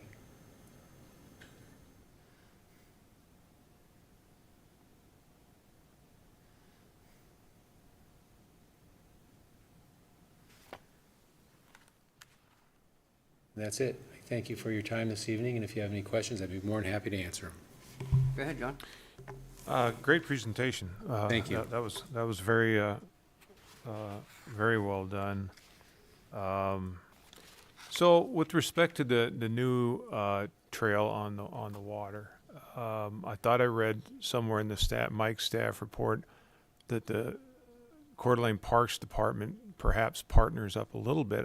They're used to sweeping. I think they even plow in the winter the trails, and they would come along there. I guess even though the trail itself is yours, right? Right. You own it, but I get to come down and use it. So help me understand it's sort of public in perpetuity. How does that get recorded and all that? And where I was going with that is if the city's going to be on your property to maybe sweep it and plow it, how's the maintenance going to work? I saw some tables there and some other little amenities, a little piece of sand, and even though a dog shouldn't go down there, they will, and they'll leave some things behind, and and trash and all that. So how will all that sort of stuff happen for the next 20 years? Well, my intention was that we would maintain the trail. The park department might come and sweep it and plow it, but we would like to keep that under our umbrella. Because we have quite an investment in the apartment complex that's located directly adjacent to the trail. And so we would like to maintain it in the same way that we maintain our property, so it's all contiguous. By us maintaining ownership of the property, we're able to do a few things that the city can't. So, camping, we wouldn't allow camping on our site. There'd be no overnight stays. We would have some issues in the easement that would dictate to where we can control who's, I don't know how to say this politically correctly, but we don't want camping down on the trail, and we would prohibit that. So the trail itself, though, is private property. Yes, it's all private property with an easement to the public. For perpetuity, it's going to be public access. use. Yes. How does that get? Maybe that's a Mr. Gridley question, but how does that get sort of recorded forever? Just a standard easement. Most easements are in perpetuity. So it's an easement kind of Yeah. thing. Okay. Thank you. We do them all the time. Thank you. Do we have these in a couple other places in the city, don't we? I believe so, that's true, that's correct. So just to reiterate, it takes me a little longer to think through this. So it remains your property, Yes. but it's perpetual easement for a public bike trail or a public trail along there. Correct. And no matter who you sell it to or what happens to it, that easement that use to our community remains. Correct. To get rid of an easement, both parties, the grantor and the grantee, have to agree to remove the easement. Very good. So I can't unilaterally take it out myself. I'd have to ask you guys, hey, you guys want to give me the easement back? Which I don't I think know you when will. this came before us first time, I think this is really the fourth time it's here. One time it came twice. Fourth time, eighth time, I'm not counting. We've gotten to know each other. It's been a while since we've seen each other. I know there was a big concern at the time about the trail, and that seems to me that's worked its way through. Yes, That's very, very good. Thank you. thank you. Go ahead. Yeah, thank you very much for the presentation. That walkway is really very, very nice. I've seen a lot of walkways in places where they try to keep people out, but that really looks pretty open and accessible. Unrelated, we had an application about a month or so ago. It was 500 homes. It was north of 90.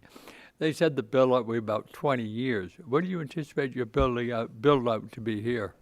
Well, we currently have 12 buildings under construction now. The first building will be completed in the fall of '23, and we do a building about every 6 weeks.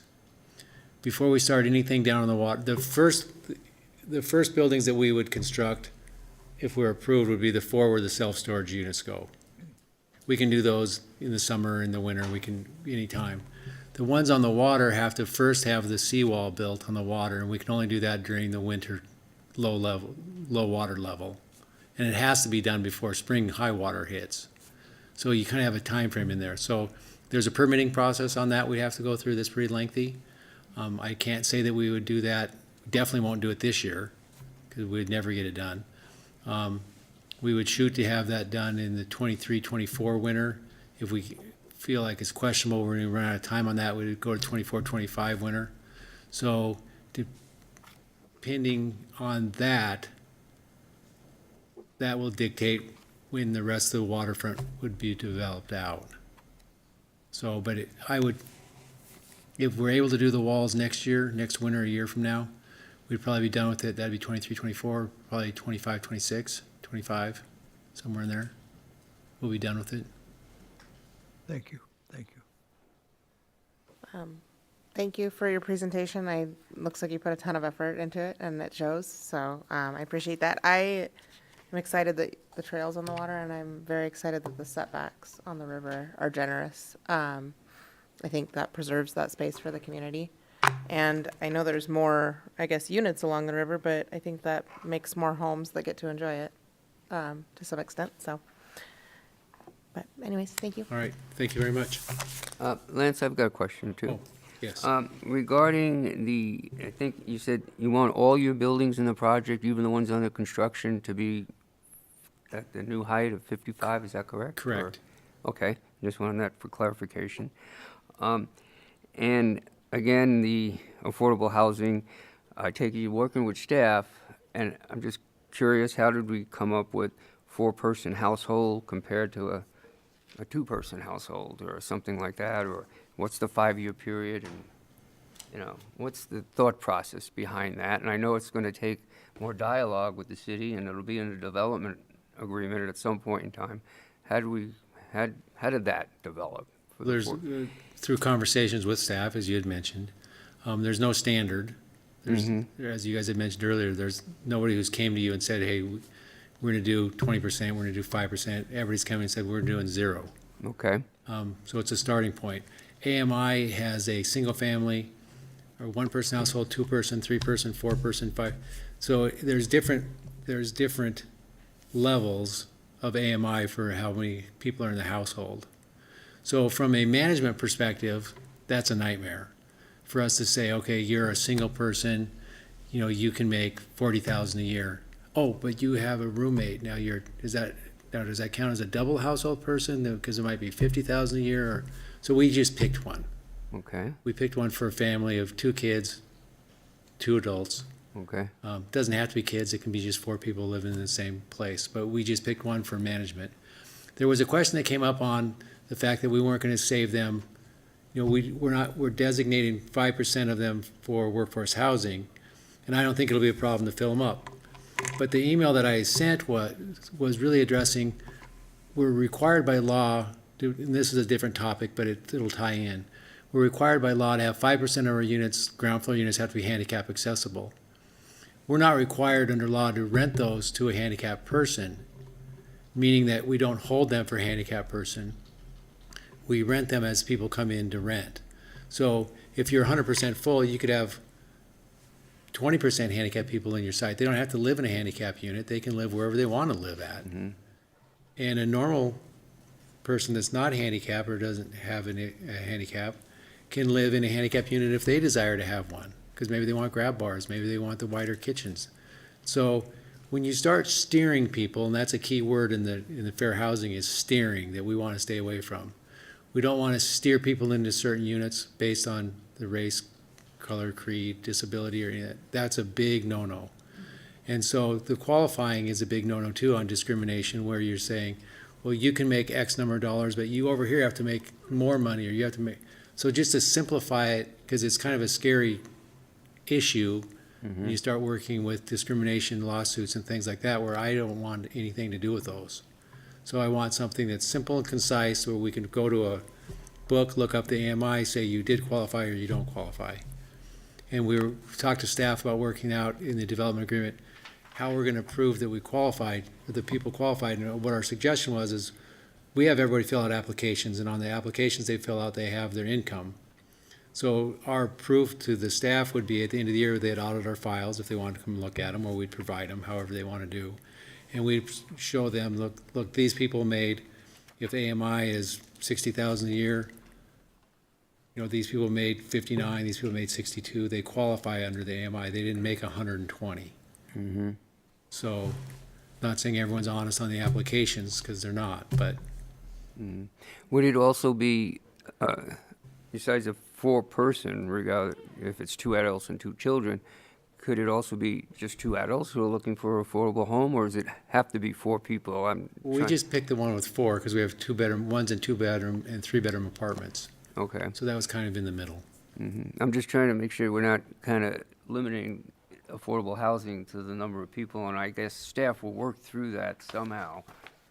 We can work through that. And to clarify too, so the 4-person household in that AMI that Lance was talking about, that's what PAHA, so Panhandle Affordable Housing Alliance, Right. has been using, just because it's an easier metric.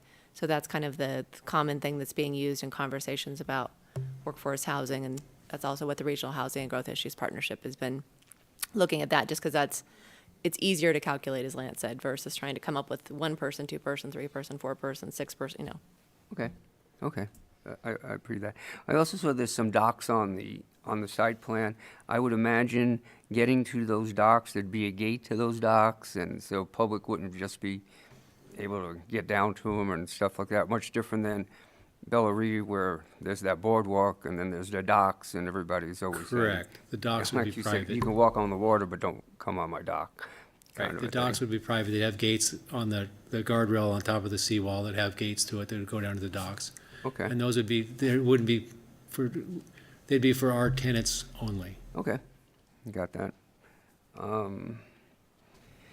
And the traffic mitigation study, I guess that will be done down the road when, I'm just questioning, why was it'll be done later or not at present point? Well, we're not doing a traffic mitigation study. We're funding a traffic, it's not an impact study. I brought my engineer to address that, and Chris Bosley, I think, is here to talk about that too. We're funding the study that shows what the fixes are for any future failures that happen. Okay. Yeah, to clarify, it's not their project specifically, it's just kind of everything in combination. The growth, Yep. right. And that'll help us determine for our update to the impact fees, which you guys will be part of. We need to know what the issues are so we can figure out the mitigation strategies, figure out the cost of that to help update the impact fees. Circle's too small already. There's no stack. You're in it. No hesitation. Have you, that little zinger on the bicycle path on the tight turn, have you thought through how you're going to get that without compromising that last westerly building? You know how they're talking about the curve being too harsh, it's too tight, a 45-degree angle? Well, we have I believe, I'm going from memory here, there's a Harbs easement on our western side. It's located about 7.5 feet off our, 7.5 to 10 foot off our line. There's the start of a Harbs easement, and the Harbs easement, I think, is, I'm going from recollection here, I might be off, I think it's 20 or 30 feet. So we have to transition to get back to the back Shoreview Lane Trail somehow, so I think there is a little bit of a sharpness in there. There's two, actually, when you think about it, because you've got to go from the water up Right. to a northerly, and then you've got to go westerly on a sharp 45 as well. So there's 2 points of difficulty where you're going to, But the crash into alternative is people. no no turns and the trailway back That by would be the, ideal, that's the worst. because there's some crazy riders. They're going fast. So I think you're going to be looking at that westerly Yeah. building and see some adjustments there, but that's something that'll happen. Okay, great. Thank you. I don't have any more questions. Thank you, Lance. I All right, appreciate thank it. you very much. It's good, All right. good presentation. Let's see. Commissioner Messina, can I add Oh, one quick go right point? 'Cause ahead, Mike. I've learned a lot in this process recently, as you folks probably have, dealing with Baja and regional growth and the issues involved. But when you think about it, some of these things, if you have more apartments, what does that do? If you increase more supply, what naturally happens to prices? If all of a sudden there's lots of gas, what happens to gas prices? They go down. And an existing apartment, people living in existing older apartments who can afford to maybe move into a newer apartment by the river, they move there. Now you have vacancies in a lower price, perhaps, or likely lower price apartments. And so it's interesting to think through how kind of the market works itself with supply and demand, and what makes housing more affordable for people. So that's all. Go ahead, Peter. Are you arguing that this workforce housing is not necessary, that it'll take care of itself by just having more apartments? No, I'm not saying not. And I applaud Lance for taking a first step, because everybody's been talking about it, but nobody's been doing it. And Right, so, exactly. and it is complicated. We work with staff and talk to Maggie Lyons and everybody involved, and tell us how we do it with apartments. And they're like, well, unless government is a partner, there's programs where the city provides the land and the developer builds the apartment and there's subsidized and things like that, but just private development. No, I'm not arguing that. I'm just saying that as you think through a lot of this, because some people, I think, will say, oh, no, more apartments, we're going to have more people on the roads. But think through some of the issues, and that's a legitimate issue, but think through more apartments. People are going to move. They're not going to be all filled with new people. Some people are going to move from existing ones. That creates vacancies. The other point I think that is fair to make is we've all been on roads that seem crowded. Well, how many of those people, are they crowded because people are driving to work at Kootenai Health from Rathdrum or Athol or some distant place, versus if you live closer in, you're not going to be on 95. You're not going to be on some of the other roads. So, and certainly electric bikes that are zooming around, I don't know if I'm really a fan of those, but they're a reality. Not that any commissioner would own an electric bike, Mr. Ingles, but anyway, there's things that Voluntary. are not necessarily plain intuitive, but are a reality that may help things, so by increasing density. So, Thanks, Mike. you're welcome. Thank you. I'm go- kind of curious on the affordable housing, maybe just to put a thought in Hillary's box, I guess, of things. We do have a lot of these projects we approve, and their build-out time varies a lot. And so we're adding to that supply, which ideally would lower some of the costs overall. Is there a way, to report back on, like this one, for example, report back on the units for those first 5 years, but then maybe also somehow include the amount of completed units added into the supply through the building permit process, maybe through final occupancy, so that we can kind of maybe once a year or something see how many additional units have been added into that number? I mean, I just think it would be good for us to see once in a while. I think if I read Yeah, into it, Hillary. we do there's annual kind of permit updates, so we could certainly Yeah, I think it's do possible, that I and guess, share the to- information with the commission so you can kind of see how things Positive are changing. progress, Yeah, I guess. Yeah. what So- progress is happening. Well, you guys will be working through it again with the affordable housing, with the development agreement. But if I read it correctly, it would be, isn't it tied into the certificate of occupancy? One one building or the certificate of occupancy for the buildings that will be a percentage that they'll have for workforce housing? Would it be? We or is have that it, something you guys can yes, we still work do. through and say, when would workforce housing be available? Or is it going to be in the new section that used to be the storage units, but now they're apartment buildings? But that workforce housing is only going to be issued when the certificate of occupancy is just for that building? Or is it a certificate of occupancy for the first phase that's being built now, let's say, that might be ready in 2 years? And then is that going to just be on that one building? That's, So kinda- and this might be, Lance might want to come and clarify this if I don't Okay. get this quite right. So the condition is number 24, and it is worded that it's period of 5 years commencing when the first building's certificate of occupancy is issued. And I'll let Lance speak to where those would be located and which buildings. So. And I know you've guys got to work through it. I'm just trying to make sure that everybody understands what we're trying to get to, and if, depending on where this goes. So my intention was to be pretty fluid on that, as in, we'd have 5% of the units would be available for 5 years, starting when the first CO was in. And those 5% could be located anywhere, Okay. whatever buildings we have empty. Because if we say that they're going to be in building 1, and building 1 rents up, but we have a bunch of vacants in building 2, Right, okay. it's just anywhere we can put them on the site. Okay. Well, I just want clarity on that. Thank you. That's great. Appreciate it. Mr. Chairman, I think as we go down the pike on this, just from the questions and so forth, this, like I mentioned earlier, is a first step. I think if we look back, 3 years from now to this day, we'll see how many things we could have done differently. So we're going to improve over the next, 2 or 3 years, like we did with short-term rentals, et cetera. We recognize that there are things that we can address better not as a board, but as a community. This is the first step to get a private developer coming before us. And I'll wait for Okay. council comments, because I do have one that relates to all this. All right, let's move on with the testimony. Mason Douglas, Mason, did you wish to speak? You didn't indicate anything? I did check. I'll get up and say something. Sorry, I left that spot blank. I will check it in for you. Thank you. Do you solemnly swear and/or affirm that the testimony you are about to give is the whole truth, nothing but the truth? So help you God. Yep, I do. Go right ahead.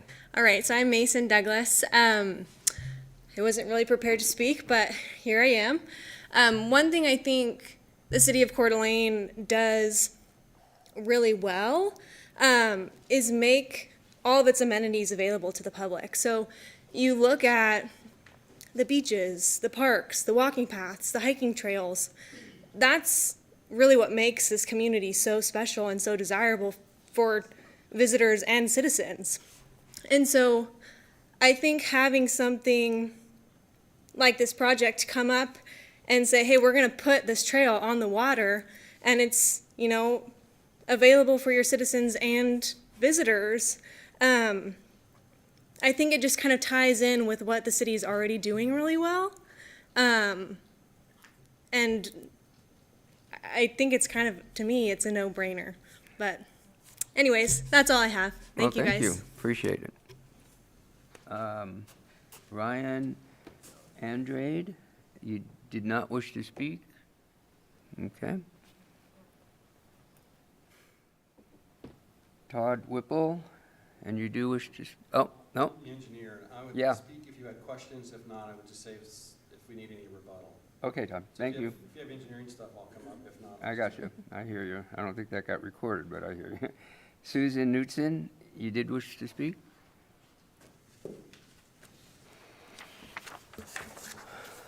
Hi, Susan. Do you solemnly swear and/or affirm that the testimony you're about to give is the whole truth, nothing but the truth, so help you God? I do. Okay. Thank you, Susan. My name is Suzanne Knutson, and 4 years ago and 2 days ago, I was here in this room for the Planning Commission meeting regarding the zoning of River's Edge for their initial meeting. I was here with 61 other residents who signed in opposing the density of R34, and with 3 in favor of it. One was from Spokane, and I believe it was Mr. Whipple, the engineer, and the other one who spoke was the owner of the lot that is now the Chevron station. on Celtice and Atlas. After the public statements, the Planning Commission didn't make a recommendation to the City Council. They passed it to the City Council to decide on their own. I feel like this is a bait and switch, and I don't feel like it's in conformance with the comprehensive plan. And I'd like to use the comprehensive plan to point out some of the things that I'm concerned about. On page 5, the Coeur d'Alene Tribe Land Acknowledgement quote, "We respectfully acknowledge that we are on the traditional land of the first people, the Coeur d'Alene, who have occupied the lands that include the city of Coeur d'Alene Lake, and the Spokane River for time immemorial. We are fortunate that the Coeur d'Alenes have blessed the land and formed strong relationships to continue as stewards to protect and preserve the land, lake, and other resources. We acknowledge the tribe's 5 core values for decisions related to the land and the future of Coeur d'Alene people. We are honored to learn, grow, play, and live upon the traditional territory of the Coeur d'Alene tribe and to have the opportunity to work together to improve our land and strengthen our communities for future generations," unquote. 2 of the core values are stewardship and guardianship, and I feel like this project slaps that in the face. Page 32 of the plan says, quote, "Coeur d'Alene is defined by its lake, river, and mountains. Our community's distinctive natural beauty is enhanced by easy access to parks, open spaces, natural areas, and an urban forest that connects our community members with nature," unquote. Not even River's Edge current zoning allows for natural areas to be preserved. The first environmental and recreational goal of the plan on page 35 states to preserve and enhance the beauty and health of Coeur d'Alene's natural environment, to manage shoreline development, to improve the water quality of Coeur d'Alene Lake and Spokane River by reducing fertilizers, pesticides, herbicides, and managing aquatic invasive plant and fish species, to enhance and improve lake and river habitat while maintaining waterways and shorelines that are distinctive features of the community, to reduce water consumption for landscaping throughout the city. Goal 3 states to protect the natural and topographic character, identity, and aesthetic qualities of hillsides. An increase in density does not allow these goals to be realized. Instead, the project increases the use of water, landscape fertilizers, endangers the shoreline and waterways, annihilates the beauty, the character, the identity, and the aesthetic quality. Coeur d'Alene is not Seattle. It's not Spokane, for good reason. I was born in Seattle. And this pillage has got to stop. Please do not approve this zone change, the special use, or the PUD. Honor the statements of the 61 residents who spoke out at the initial proposal. And if you need the list of those people, here it is. Thank you. Thank you. Nate? Dyke? No, you did not wish to testify? Okay. Rob Knutson?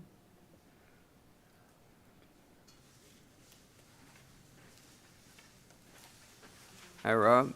Do you solemnly swear and/or affirm that the testimony you're about to give is the whole truth, nothing but the truth, so help you God? I do. Go ahead. Thank you. Thank you. I've never spoken in public before at a meeting like this, but I felt it was important to voice my opposition to the increase in density. I also was here 4 years ago in opposition to the R34 proposal. There are several reasons for that, but a couple of them have been mentioned tonight. I know that the proposed changes to the trail are, a shiny object. It looks really good, but I think it's a mistake to move forward without having more thorough understanding of the give and take associated with a private/public easement on that trail. I'm also concerned about the lack of focus on the traffic. I live off of Appaloosa, which is connected to Atlas just north of 90. And that roundabout there have already been problems with traffic there getting through that circle. So traffic backs up north of 90 as you head south. And it's tough to get through the circle. The roundabout doesn't fix everything. So I would like to see some focus on that, aside from the fact that I think with the cumulative development that's being considered over the next few months here by the city and over the next few years, it's a pretty significant impact. And granted, I don't want to oppose giving somebody a place to live. That's not the point. The point is, it feels like we're all gas and no brakes when it comes to high-density development, and I'm opposed to that. So thank you for your time. Thank you, appreciate it. Karen Hansen, and you did wish to speak? Her and her dog.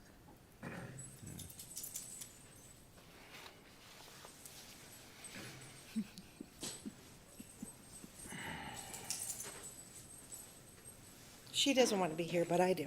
Okay, and do you solemnly swear and/or affirm that the testimony you're about to give is the whole truth, nothing but the truth, so help you God? I do. Go right ahead, Karen. I too was here 4 years ago. I can't remember the exact dates, 18. And I remember there was a lot of opposition. One of the biggest opposition was to the density of what was proposed back then. Now they're coming back with even more density. There's been no talk about the biggest issue that there was 4 years ago, which was the traffic. I see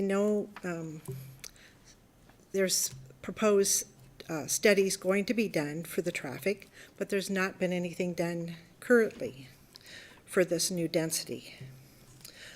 The trail is great, and I think one of the things Lance said was that should have been part of the original, conforming to what was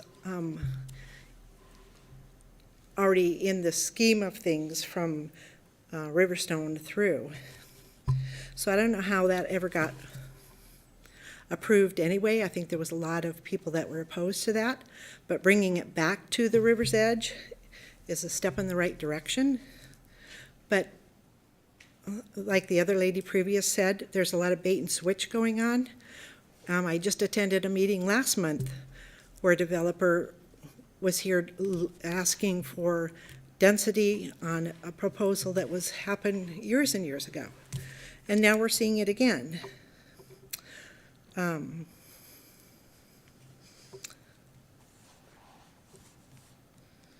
There's too much gray matter in the details for the assurance of the workforce housing. Like Lance said, there's some steering and legalities there that needs to be worked through. I don't see that being clarified in this. And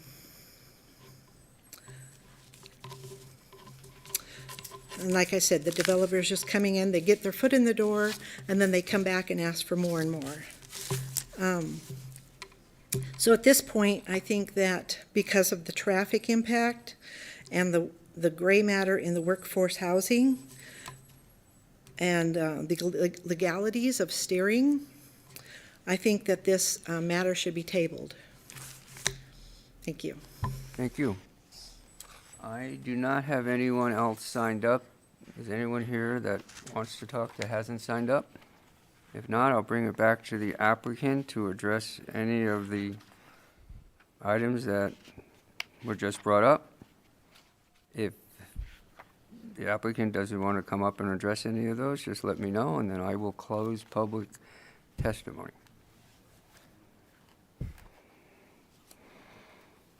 Should we have Chris Bosley come up?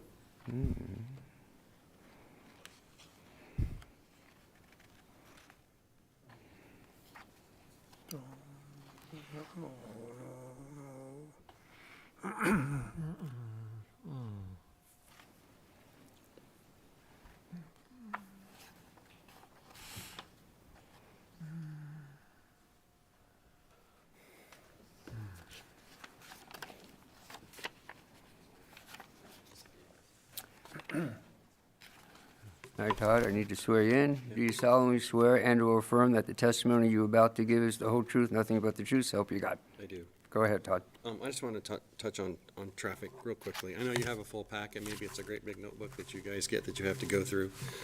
You're aware that we did traffic studies, and you're aware that this project in and of itself doesn't have any impacts. I mean, level of service doesn't really change. We're only talking about 94 units in the morning and 60 more trips. I mean, 60 trips in the evening, 94 in the morning. And so in and of itself, this project, given where your levels of service are, It's not that these aren't more cars on the system, we just don't have any impact that would require us at this time to do any kind of mitigation at one of the identified intersections of concern. When, in talking with KMPO and with Chris, there are other things. There's that Coeur project that has a lot of trips. That's a 30 or 40-year project. You've got the Cooney Medical Center that has grand ideas of what they want to do. That's another long-term project. And I think when you look at what's going on overall in the city, you do have some intersections of concern, and I think that's really what Chris's idea is that we'll help fund that so the city can have a plan to accommodate development. So while we don't have any impacts, we will help the city determine how to deal with future impact, which is what our mitigation is, which is why we accepted it. So, Okay. other than that, if you have any questions. Okay. Anything else you All want right, thank you. to add before I close public testimony? I think- Lance? Okay. Good evening again. Just to clarify, the easement got brought up. There's really nothing murky about the easement, or there's no bait and switch. It's just an easement given to the city for public use on the trail. We're going to maintain it. We're going to landscape it. We're going to monitor enforce the rules. Like I said, no camping allowed on it. But it's not an area, there's no gray area in it. Easements are done every day in development work. Easements are two-party agreements. It's between me and the city. I can't unilaterally get rid of the easement on my own. I have to have the city's input on it. The other thing is the high density, the R34, 34 units per acre. We're not going to be anywhere near 34 units per acre. We're going to be at 26 and a half units per acre. So we're already allowed 17. We're only asking for 7 units an acre more, which is very minimal in the overall scheme of it. And when you look at my slides I showed from Celtice, the buildings aren't even visible after the trees have matured somewhat. And from the water, they're not visible. So whether we have 200 units on the site or 180, it doesn't affect anybody other than provide more housing for the community. Any questions? Last chance. Thank you very much. All right, thank you, Lance, appreciate it. Okay, I'm going to close public testimony on this and bring it to commission for discussion, then a motion. Go ahead, John. Love to start with a little discussion and maybe a little clarification and maybe a little history. But as the lady mentioned, 4 years ago this started, and it is not bait and switch. To some degree, we've seen this go full circle, It came before us 4 years ago. It was 19 buildings for 850 apartments. And if you do the math, that's 32.8 units per acre requested. And it was denied. We turned it down. It came back with these little 28 waterfront lots that I think are a lot more,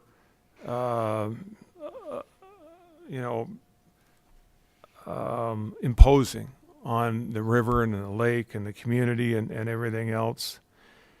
I refreshed myself for tonight by looking at a press article. I opened my mouth, I ended up in the paper. And bear with me, but this is a quote that said, they quoted me saying, there are, with the original one, the 850, the 19 buildings, I said, there are huge positives here. And I was referring to the waterfront, because the original one, not the approved one, had a waterfront trail, and I thought that was great. And so I said, there are huge positives here, meaning the public access to the waterfront. And I went on to say, if there's some opportunity here for some middle ground, how about 650? And here we are at 680, not too far apart. So in some ways, we've gone full circle. It's not a density increase. We're not going to 850. We're going to 680. And I felt at the time in 2018 that 650 might be a pretty plausible number. So the last one that we approved was approvable. It met the findings and all of that. And we ended up with 28 units along the river that I really don't like. And we had a trail that I don't really like. And I don't really like mini storage. And so I see this as a bit of it's gone full circle, but with lots of improvement. And I think that the waterfront amenities are going to be, like has been presented tonight, something that we should feel proud of here, of having a teeny role in leaving a legacy. And I tell you, we've knocked a little bit the Bella Rive, and you knocked it tonight.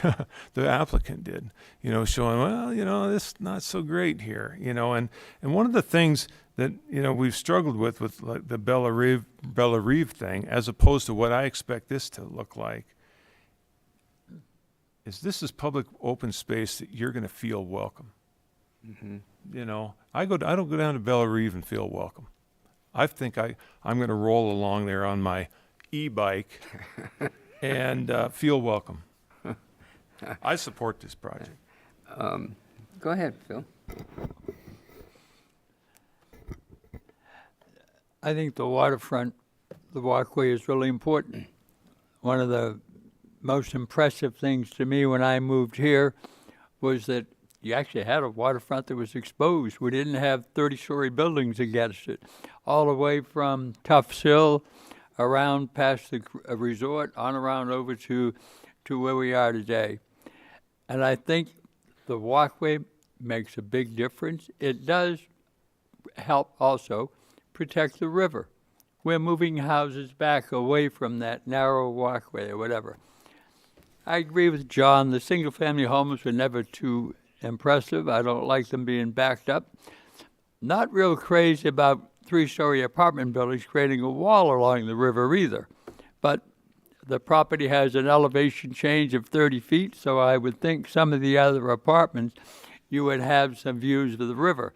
And I would think that would be important, some views of the river, although I don't see that much in this site plan. I feel it really is kind of dense, pushed together, and I understand that. But more so than the walkway right now and the density, to me, is the affordable housing aspect. That is more important in Kootenai County than or Coeur d'Alene, than anything we should be doing right now, is trying to make housing affordable. If 680 units helps get us there, and I know we're about 3,000 units short in all the projections I've seen, that's important. And although I'd rather have seen a little more design, flexibility in those buildings so someone could see the water other than someone walking along it or in one of the apartments adjacent to it, I'm willing to overlook that because I feel the affordable aspect is important. But I think that needs to be solidified a little more stronger than maybe after a 5-year build-out or up to a 5-year build-out, you'd be able to provide 36 houses. I'd like to see that a little more firm and of a commitment. Thank you. Appreciate it.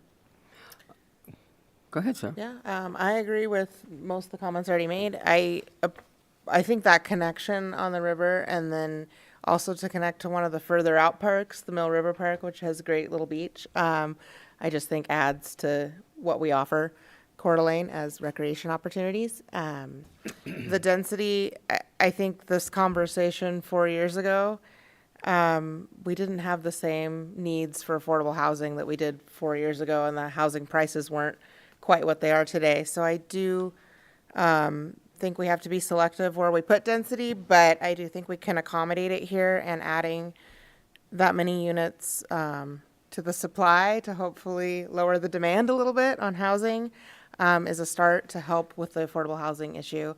I would like to see it more solidified. I think we're learning, hopefully through the developer agreement, we can have that more solidified when it goes to council and some discussion there, and hopefully a report back to see how we're making progress towards adding to the supply where we can, because I do think that's important. And I think 4 years ago, none of us thought we'd be quite where we are for housing for our local workers. So this is a start. And there's a lot of great, it's really neat, all the technology where you can see, what it would look like to walk that trail. It's kind of fun to see and imagine what that'll look like on the community. Yeah. So it's, something I know I would use, so I approve. Yeah, have anything to say? Well, this one woke me up at 4 a.m. So I had great concern about the massing and the number of buildings. It sort of felt like a military compound to me. So that was my reaction initially, but I've watched everything that's been transpiring, and you're kind of turning my thoughts around, but I would like to see that the buildings are not all the same. Because if you know, it just homogenizes everything and it depersonalizes it. The goal with your rentals is there's a 50% turnover. I work with Greg Gervais all the time, so I know that 50% of your renters are gone in a year. And because this has so many great amenities, I don't think you're going to see that with this property.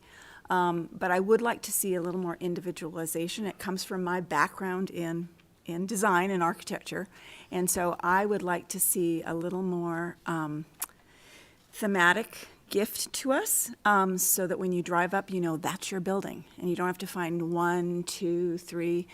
And I also want to see that we will have to address traffic, but it's not the fault of this project. We know that Celtice is going to be pressed for traffic, and I'm very worried that you always got to go east to come back to go west. And so there are issues with 2 exits and having to go down to a very tight circle that has 2 cars stacked maybe on a good day.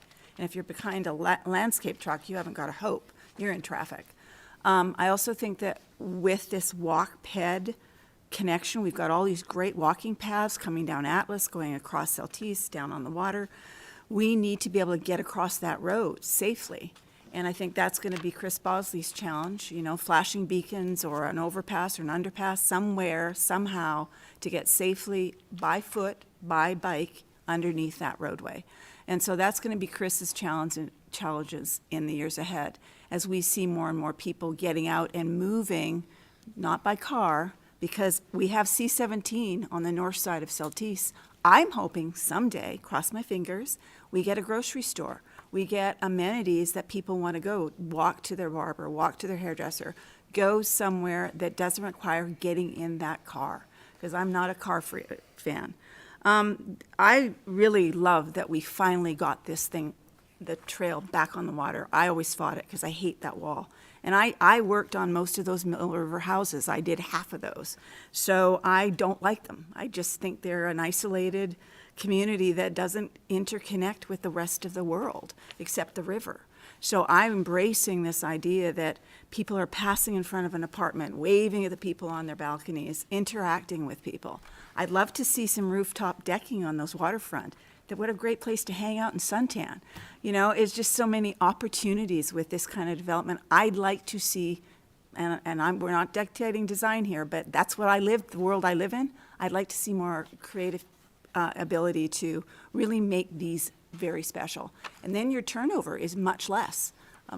So I'm for this. We need the housing. I love the idea of the 5%. I'd love to see it go into perpetuity, but I'm leaving that to these guys. I have a disabled son, and we fight to try to find a 1-bedroom or studio anywhere in the city for him.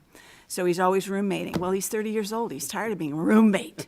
So, so I'm for this. I think it's, I was nervous with the massing, but I think they've done a great job. So. Okay. Thank you, Lynn. I had some concerns when I was reading the package and thought about it, and, I kind of kept an open mind to see what the presentation was going to be, and Mr. Chair, would Oh. you like to be the last one to Oh, yeah, I'm speak? sorry. Because I would, I think don't out know. of I don't courtesy, have to be think- the last one. well, You could be the last one. No, I prefer our chair to be the last one. I mean, Okay, you go are- right ahead. You are our leader. Oh, gosh. As best you can. 2 Christmas gifts. Okay, Well, go ahead. I have a hard time thinking it was 4 years ago. Was it 4 years? I agree. But you hit a responsive chord about bait and switch. That was and I thought, well, now wait a second. This is the 4th time they've come, and I'm not arguing with this, just what my view. It's the 4th time this matter's come before us. The first time, the room was packed, as I recall, and there were some pretty strong feelings. Then a couple people I had coffee with, they had some strong feelings. My God, what's going on?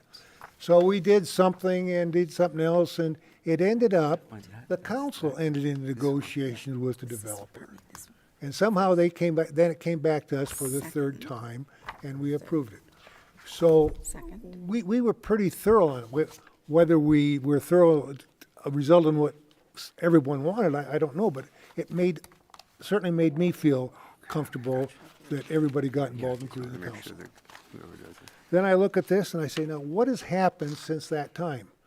I said, well, we've got a new comprehensive plan. And there's a couple points in our comprehensive plan that this hits right on the hit. One is the access along the river. And the other is workforce housing. I says, geez, somebody's reviewing our comprehensive plan, and Mr. Douglas, congratulations. Really a good job. And I mean that. However, then we had a person testify, former city employee. Then we had another former city employee. One guy had been, I think Doug was here for 32 years. I don't know how long Mr. Greeley is here, but over 22, a period of time. So they learned something. Their job became part of them. They became part of their job. They had to work for a place for a long time. You become part of that place. When you retire, you don't leave it. So I'm thinking, well, now wait a second. Maybe these two guys got a hold of Mr. Douglas and the comprehensive plan worked something out. I don't know how it happened, but it certainly is a great improvement from what we've had in the past. And I'm going to congratulate everybody, us included, to getting where we are. Thank you very much, Mr. Chair. Oh, you're more than welcome. Thank you. As I was saying, I had some reservations and kept an open mind until the presentation. And I've been here since Lance, you first came with this thing, how many years ago it was, and heard the public testimony. It's definitely come a long way. I mean, I'm all for the access to the river. You know, I'd rather see it than not see it. Yeah, we trade a little density, but we get what we get for the people of Coeur d'Alene. I want to say thank you for coming forward to try and work at least with the workforce housing. You know, at least you're the first developer I know that's trying and willing to do something. So I thank you for that. And maybe it'll set an example for future developers to come along and do something. To keep it short, I'm in favor of this, so I'll ask for a motion, and we'll see where it goes. Ben? John? John? You were quarter less than me. Go for it, John. So, bear with me. This is a kind of a lengthy process, and there's 3 times I'm going to go through this. So, And John, you got the run that says the PUD 2, is that the first one we're doing, Hillary? I think The zone change, ZC3. Well, I'm going according to 22. what we have on my sheet in the front. A is the PUD. Or which one? The packet, I think, has it in the right order. It isn't in the Yeah, right okay. order. The zone Mine change, isn't. special Yeah, use so permit. which one should we start with C, first? Zone C. change. zone change change. first. Okay. Okay. ZC. Okay, so this is a motion this being a matter that's come before the Planning Commission tonight, December 13th, 2022, and there being present a person requesting approval of Zone Change 3-22, a request for a zone change from R12 PUD and C-17 PUD to R17 PUD zoning district. Applicant is River's Edge Apartments LLC at 3524 and 3404 West Celtis Way. Motion would include the findings B1 through B7, which are just background statements of fact.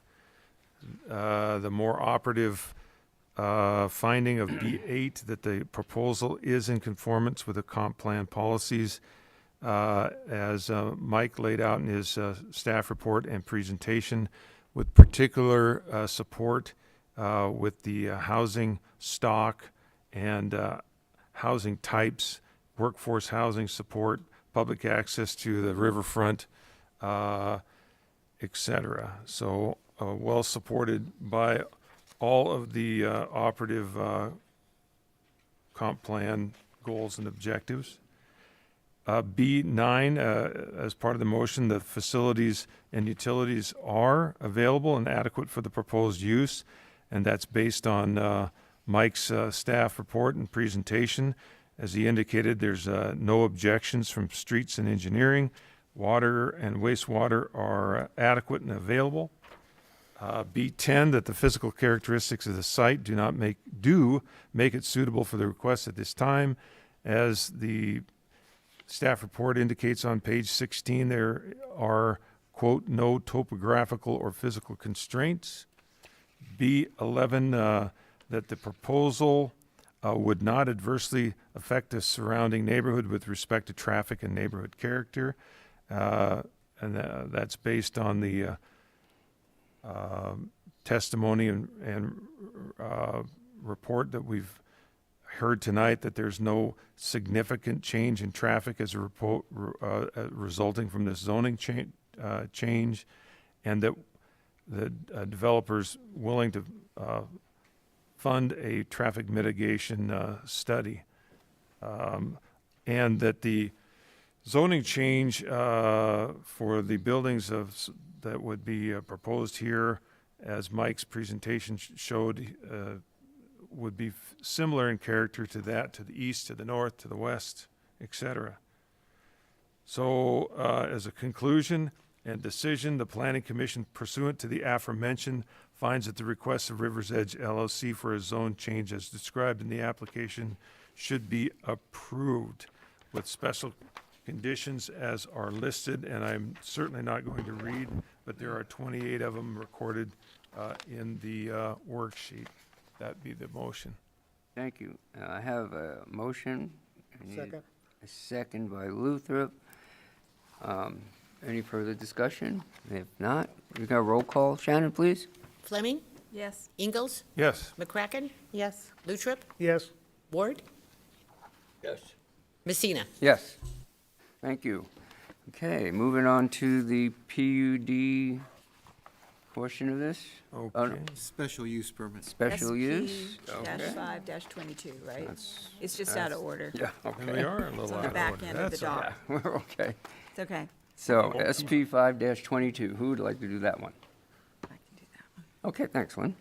This matter having come before the Planning Commission on December 13th, 2022, and there being present a person requesting approval of item SP-5-22, request for a density increase special use permit in the R12 PUD and R17 PUD zoning district.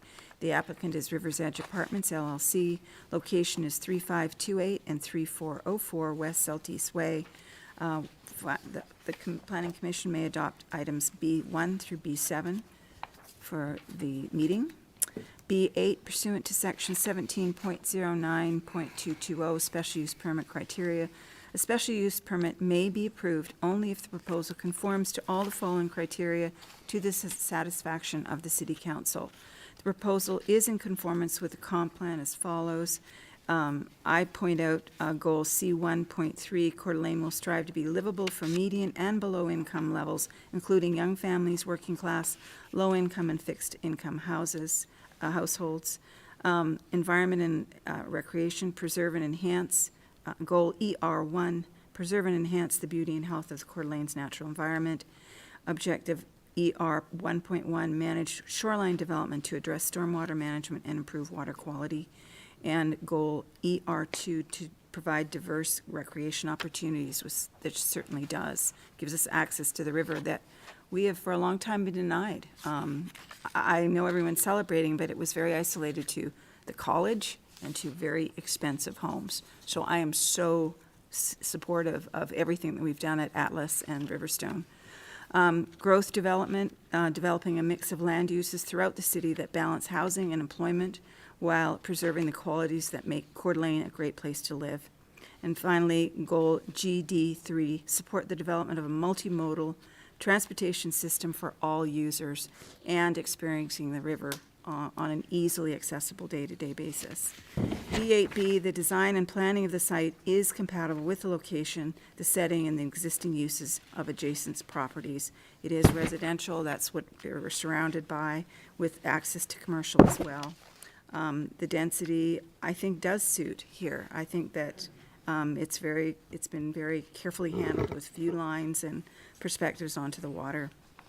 For R3 R-34 also make the finding that the proposal is in close proximity to shopping, schools, and park areas. It is all of that. We just need to make sure that road can handle all this. B8C, the location, design, and size of the proposal are such that the development will be adequately served by existing streets, public facilities, and services. As I said, Chris Bosley will have this on his rapid dial. But we'll get to it. It's going to happen. We're a desirable city. That is a main thoroughfare that we're adjacent to, and it will happen. It will be handled. For R34, also make the finding that the proposal is in close proximity to an arterial as defined in the Coeur d'Alene Transportation Plan, KMPO's current Metropolitan Transportation Plan, sufficient to handle the amount of traffic generated by this request in addition to that of surrounding neighborhoods. And the project and accessing street must be designed in such a way so as to minimize vehicular traffic through adjacent residential neighborhoods. In conclusion, the Planning Commission, pursuant to the aforementioned, finds that for a special use permit, as described in the application, should be approved. And, all those 1 through, including adopting 1 through 28 conditions. Okay, I have a first by Commissioner Fleming, second by? I'll second. Second by McCracken. If we can have roll call, Shannon, please? Fleming. Yes. Ingalls. Yes. McCracken. Yes? Lutrip. Yes. Ward. Yes. Messina. Yes. Okay, moving on to PUD findings. Hey, Sarah, you I do was it gonna this time. offer to do Go one, for it. yeah. Yeah. Okay. This matter having come before the Planning Commission on December 13th, 2022, and there being present a person requesting approval of PUD 2-19M2, a request for modification of a planned unit development known as River's Edge. Applicant is River's Edge Apartments LLC, and the location is 3528 and 3404 West Saltese Way. The findings, and I have to read all these ones individually, or? No, you don't have to read them. B1 through B7. The findings B1 through B7, but I don't need to read them. No. Boilerplate. Have all been met prior to this meeting, and notice has been given. Pursuant to section 1707-230, planned unit development review criteria, a planned unit development may be approved only if the proposal conforms to the following criteria to the satisfaction of the Planning Commission. B8A, the proposal is in conformance with the comprehensive plan. This is based upon the following policies. Goal CI3, Coeur d'Alene will strive to be a livable for median and below median income levels, including young families, working class, low income, and fixed income households. CI 3.1, support the efforts to preserve existing housing stock and provide opportunities for new affordable housing. ER2, provide diverse recreation options. And GD 1.7, increase physical and visual access to the lakes and rivers. B8B, the design and planning on the site is compatible with the location, setting, and existing uses on adjacent properties. This is based on the density, architectural style, and layout of the buildings, consistent with neighboring properties.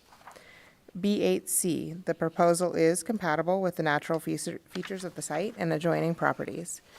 In the case of the property located within the hillside overlay zone, this does not create soil erosion, sediment of lower slopes, slide damage, or flooding problems, and prevents surface water degradation or severe cutting or scarring, reduces the risk of catastrophic wildfire and the wildland-urban interface, and complements the visual character of the nature of the city. This is based on the topography and the streams and waterways.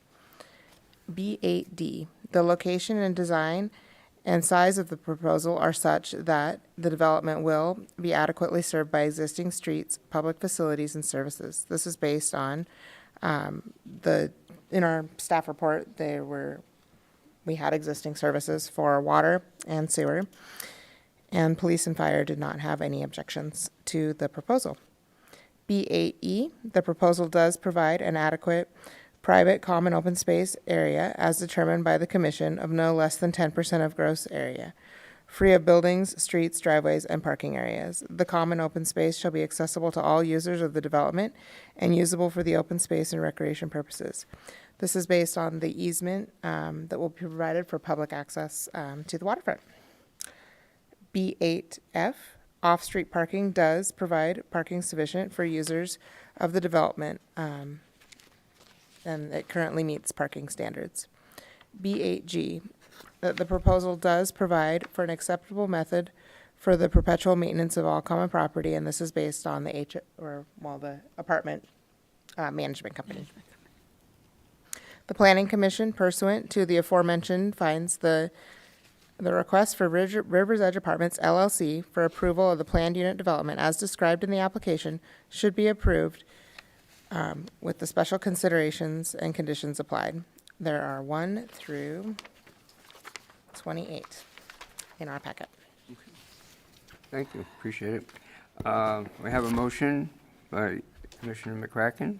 Second. I have a second by Commissioner Ward. Roll call, please, Shannon. Fleming. Yes. Ingalls. Yes. McCracken. Yes. Lutrip. Yes. Ward. Yes. Messina. Yes. Okay, I'm happy to say that it's been approved finally. So best of luck to you, look forward to it. Thank you for your time and your effort, and thank you, staff, for working with everybody.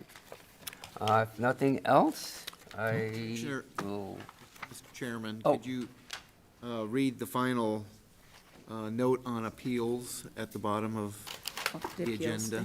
where is that? I believe, But we didn't Oh, deny anything. okay, I'm sorry. Thank you, appreciate it. Please note that any final decision made by the Planning Commission is appealable within 15 days of the decision pursuant to the section 17.9.705 through 17.9.715 of Title 17 zoning. Thank you, Randy, for bringing that up. Okay, if nothing else, I'll... Motion to adjourn. I will accept the motion to adjourn. Motion to adjourn. Second, Merry Christmas. Merry Christmas. Joyeux Noël. All in favor to adjourn? Aye. Aye. All right. We killed a lot of trees for this project. I don't want to see this back.